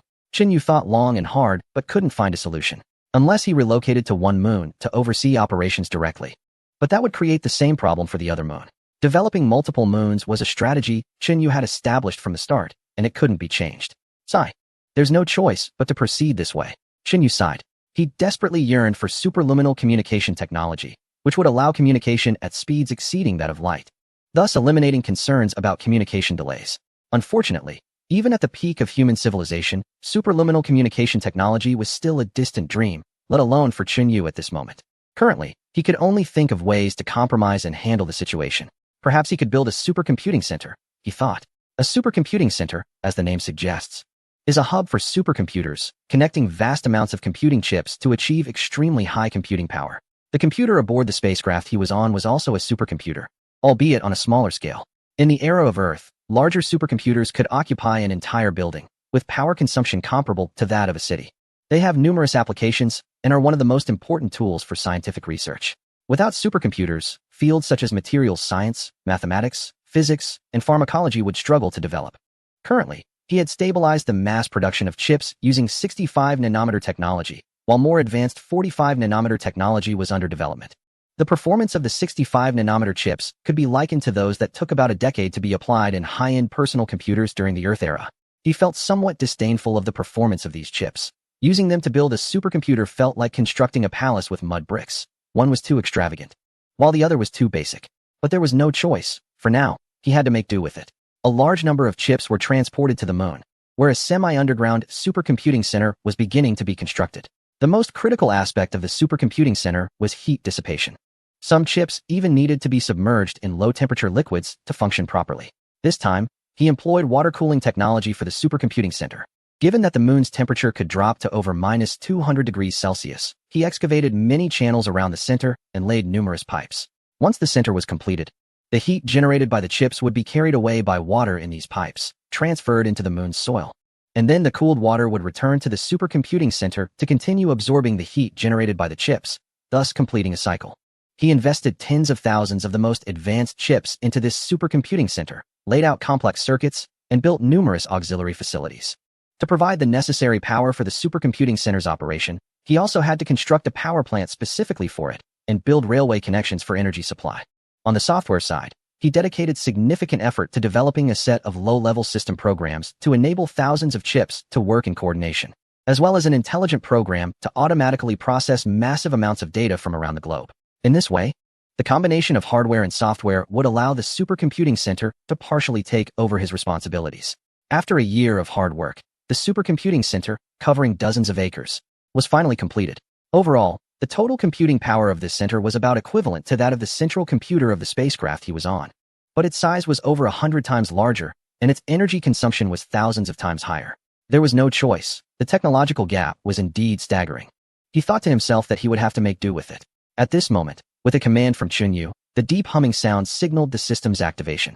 The intelligent program designed to replace him began to operate, with a massive influx of data streaming through the pre-established data pathways. And the supercomputing center immediately entered full power operation. Chunyu started to observe its operational effectiveness. He saw numerous robots, under the command of the supercomputing center, beginning to operate in an orderly fashion. Some robots processed a mold step by step, passing it to the next stage, and immediately another robot took over for further processing. A heavy load train thundered forward under the scheduling of the supercomputing center, while another train sped towards it. The first train slightly reduced its speed, arriving at the junction a bit later, thus avoiding a collision. In the power plant, 30 generators, each with a capacity of 10,000 kW, were rumbling into action. Outside the power plant, large machinery was delivering solid oxygen and ice to the pre-processing workshop. A massive factory had entered a low-power mode based on production demands. Accordingly, one generator in the power plant immediately switched to idle mode, reducing its output. Everything appeared to be running smoothly, and all these facilities were operating automatically under the control of the supercomputing center. All Chunyu needed to do was assign follow-up tasks every hour and check the operational status every few seconds to correct any errors. This still required a significant amount of computing power from Chunyu, but compared to before, it had decreased by 80. Quite good. I have finally liberated a part of myself. Chunyu was quite satisfied with this. In terms of overall performance, Chunyu was fairly pleased, though there were still some shortcomings in the details. Under the control of this supercomputer, the overall error rate of the industrial facilities on the moon was around 12. This meant that approximately 12 of the total social resources were wasted. Here, the total resources included material resources such as parts and minerals, energy resources like electricity and thermal energy, as well as time resources, among others. Previously, when Chunyu personally managed everything in the fifth moon, the overall error rate was only about 0.25. This was nearly the limit.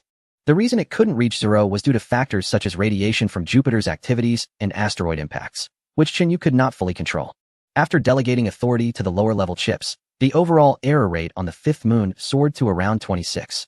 With the establishment of the supercomputing center on the 14th moon, where the intelligent program replaced him in commanding many industrial facilities, the overall error rate rose again to 12. However, this was unavoidable. It was the best that could be done at this stage. While a 12 overall error rate may seem high, it depends on the comparison. According to Chunyu's standards, the overall error rate of human civilization before its collapse was as high as 96.5, meaning that 96.5 of the total social resources were wasted. Only 35 applications have been put into production.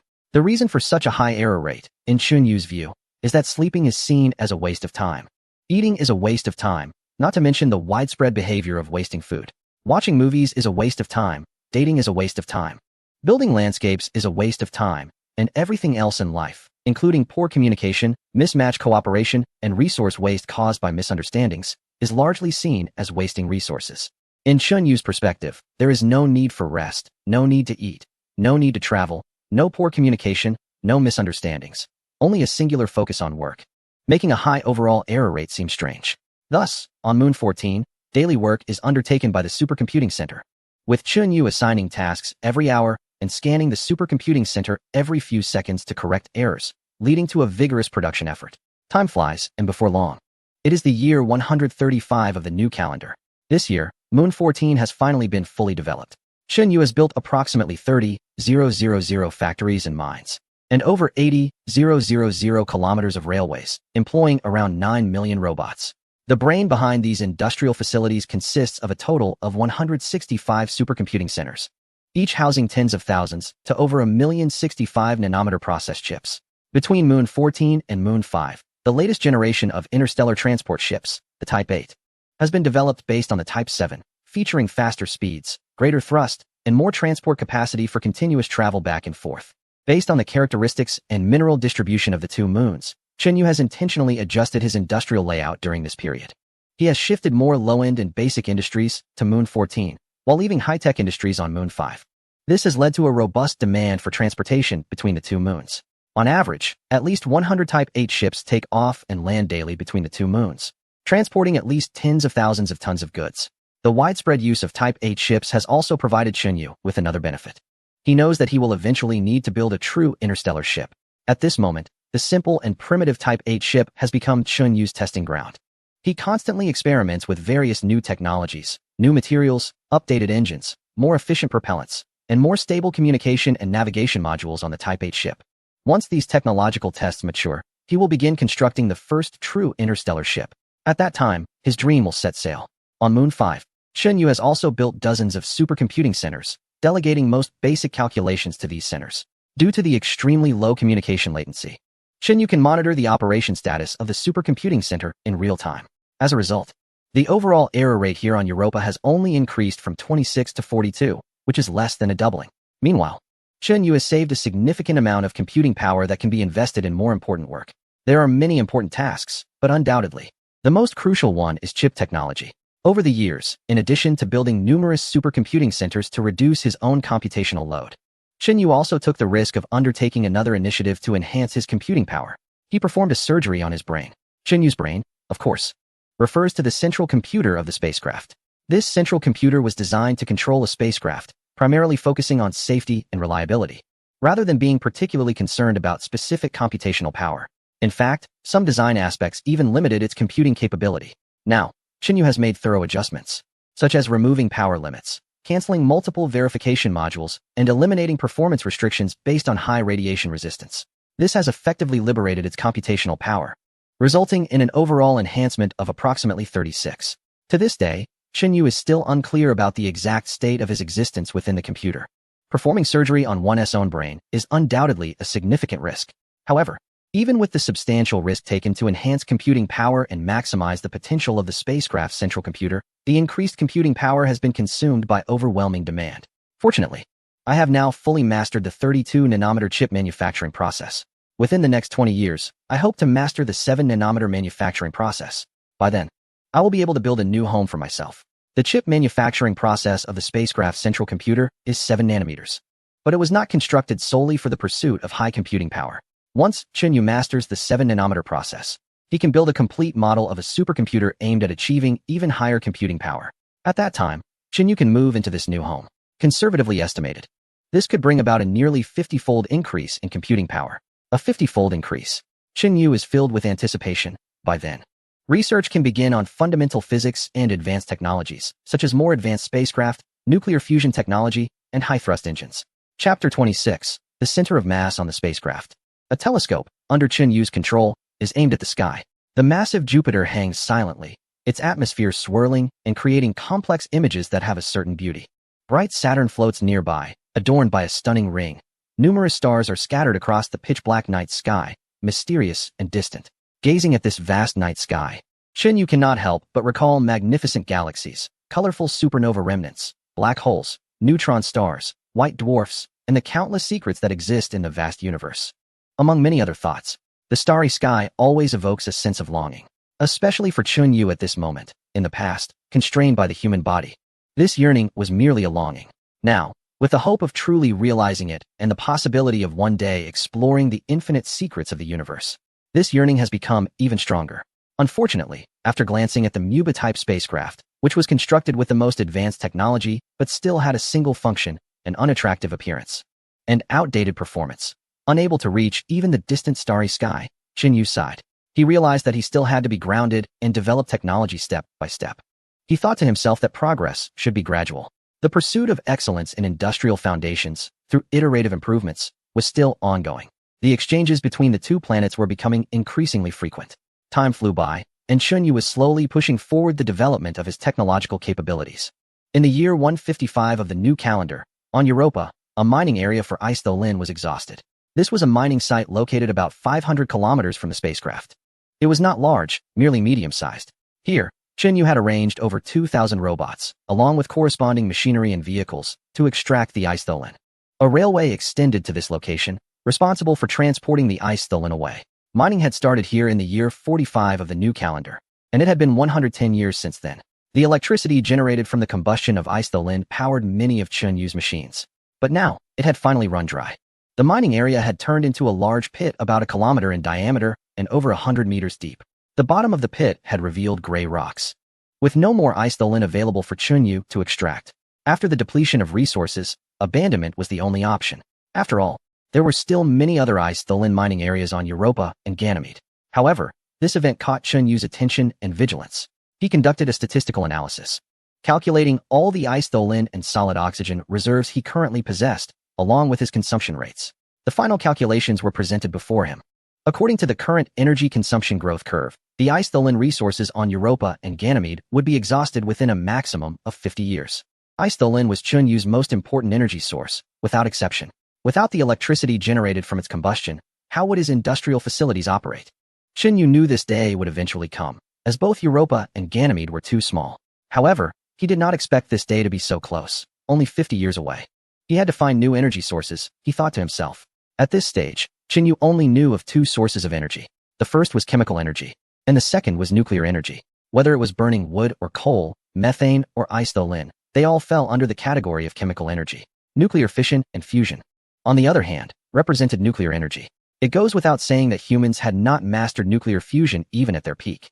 And it was naturally beyond Chunyu's application as well. Nuclear fission technology is indeed available, but he hasn't found enough fission energy sources here, such as uranium-235 or plutonium-239. Nuclear energy has been quickly dismissed. He knows he must seek solutions from chemical energy. However, on the moons of the giant planet, apart from ice, there really isn't much else that can be burned. If there were, he would have utilized it immediately upon arrival, rather than relying solely on ice as fuel. This puts him in a difficult situation. My development speed can only accelerate, and my energy demands can only grow. I must find a completely new energy supply method. With these two moons unavailable, am I left to source from other celestial bodies? He manipulated the telescope, starting to observe the nearby celestial bodies one by one. But after just a moment, he gave up. The nearby moons of the giant planet are either too small, lacking sufficient ice reserves, or too large, like the 4 Galilean moons, making it impossible to conveniently extract energy in bulk from them, excluding the moons. He then turned his gaze to the core of the system, the giant planet itself. This gas giant is primarily composed of hydrogen. Hydrogen has a much higher energy value than ice. If there were enough hydrogen as fuel, it could indeed meet his energy needs. Moreover, the hydrogen on this planet is virtually inexhaustible. If he could extract enough hydrogen from it, that would be fantastic. He looked at the massive planet, the telescope almost bursting with stars. But after a long observation, he could only sigh in regret and abandon this fantasy. The reason remains the same. The planet is too large. It is even more massive than the combined mass of the other 7 large planets in the solar system. Its size is such that it can shift the center of mass of the entire solar system from inside the sun to outside of it. He understands that, strictly speaking, many planets in the solar system, including Earth, are not orbiting the sun. In fact, they are orbiting the center of mass of the solar system. This includes the sun itself, which also orbits this center of mass. Due to the sun's dominance in the solar system's mass, this center of mass should usually be within the sun. But why is it outside the sun? It is because of the existence of the giant planet. Its immense size has caused the center of mass to shift outside the sun. For him, extracting hydrogen from such a massive celestial body feels like a dream. Oh, how wonderful it would be to extract hydrogen from the giant planet. This visible yet unattainable situation fills him with regret. Is there any way to obtain enough hydrogen without going to the giant planet? He silently contemplated, reviewing the technical documents in the database. Suddenly, he had a bright idea. There is a solution. Chapter 27. Engineering Feasibility. The giant planet possesses the most powerful magnetic field in the solar system, aside from the sun. Its magnetic field is thousands of times more powerful than that of Earth. Initially, it was precisely because Jupiter possesses such a strong magnetic field that it was able to protect Chunyu during the massive solar storm triggered by the collision of a debris planet with the sun. Without this magnetic field, Chunyu would have died long ago, let alone build such a vast industrial foundation at this moment. The method Chunyu found is related to Jupiter's magnetic field. The overall structure of Jupiter's magnetic field is similar to that of Earth, but its internal structure is extremely complex and vastly different. The main reason for this situation comes from its moon, which is an active volcanic satellite that experiences constant eruptions. This active volcano emits a large amount of sulfur dioxide, averaging about 1 ton per second into Jupiter's magnetosphere, which, through the ultraviolet dissociation effect of the sun, forms a plasma ring. This plasma ring possesses extremely powerful energy and theoretically has the potential to be harnessed for electricity generation. The problem is that it is located over 200,000 kilometers away from certain moons, making it impossible for Chunyu to build a power station there and run a power line back. However, Chunyu has a better solution. Energy does not necessarily have to be presented in electrical form. He can build a power station there and directly electrolyze water into hydrogen and oxygen using the electricity generated on-site. Then transport the hydrogen and oxygen to the power plants on the nearby moons, where they can be burned to generate heat and electricity. After combustion, the water can be transported back and electrolyzed again, creating a continuous cycle that draws energy from the plasma ring. In simple terms, even if he cannot directly reach Jupiter, he can use this method to harness energy from it to meet his energy needs. Chunyu's heart immediately lifted. If this method is feasible, he would have a never-ending, inexhaustible source of energy, eliminating any concerns about energy shortages regardless of how much he develops in the future. The current issue is that while this pathway is theoretically possible, it remains unknown whether it can be realized in engineering terms. The feasibility in theory is entirely different from practical implementation. If it can be realized, factors such as cost, benefits, losses, and opportunity costs need to be considered, among many others. It's similar to the competition between hydrogen energy and electric vehicles on Earth. Hydrogen vehicles undoubtedly have advantages, such as fast refueling and long range. However, their implementation faces too many significant obstacles, the most important being safety issues that cannot be thoroughly resolved, leading to the failure of that route. Now, Chunyu faces the same problem. If, in the end, the energy produced from the plasma ring does not exceed the energy consumed by the spacecraft traveling back and forth, it would be utterly pointless. The environment in the plasma ring is extremely harsh, and it will take considerable effort to ensure that the equipment manufactured can operate normally there, requiring some improvements in the processes. Chunyu immediately devised a plan and began to advance steadily. In addition to the power extraction project from the plasma ring, Chunyu also developed several alternatives, such as the high-speed hydrogen extraction plan utilizing Jupiter's gravitational acceleration and the energy extraction plans for landing on the 4 Galilean moons, all of which would be advanced simultaneously. This way, if the first plan failed, Chunyu would not be left empty-handed. Based on observations of the plasma ring using optical and radio telescopes, Chunyu roughly estimated the conditions there and subsequently manufactured the first plasma ring detection satellite, which was launched using an improved rocket. It would orbit Jupiter alongside the plasma ring and measure the environmental parameters there, laying the foundation for future manufacturing. However, contrary to Chunyu's expectations, this specially designed detector malfunctioned as soon as it reached the plasma ring, with internal electrical sparks burning its circuit board. As a result, it became inoperable. How could this happen? Logically, it shouldn't have. Chunyu was puzzled. In simulated environments, this detector's parameters should have allowed it to function well. Where did it go wrong? According to usual practices, Chunyu should continue to improve the performance of his detectors, attempting various adjustments until he identified the problem and produced a truly suitable detector. However, that would take too much time. He decided to take a different approach. Focusing on efficiency, Chunyu determinedly manufactured over 300 detection satellites with different parameters and sent them all at once. After all, it's about industrial strength. Now that his industrial capability was robust, producing 300 or even 3,000 satellites was just a matter of effort. This time, Chunyu's attempt yielded results. After arriving at the plasma ring, out of the 300 satellites, 300 were destroyed, leaving only 7 operational. These 7 satellites shared a common feature. They had strong sealing and radiation resistance capabilities. After further investigation, Chunyu finally identified the issue. The energy of the plasma was too high. If the sealing ability or radiation resistance was insufficient, the internal circuits would be affected, leading to destruction. The radiation levels here seemed to be higher than the theoretical calculations suggested. No wonder there was this oversight, Chunyu thought. The existence of the plasma ring had been confirmed long ago, even in the era of Earth. Many of its physical properties were determined at that time. Upon arriving in the Jupiter system, Chunyu had not paid much attention to it, which naturally led to errors. When discrepancies arise between theoretical calculations and reality, it is clear that the theoretical calculations must be wrong. As for where the exact error lies, Chunyu did not know for now. He thought to himself that he would study it slowly when he had spare computational power in the future.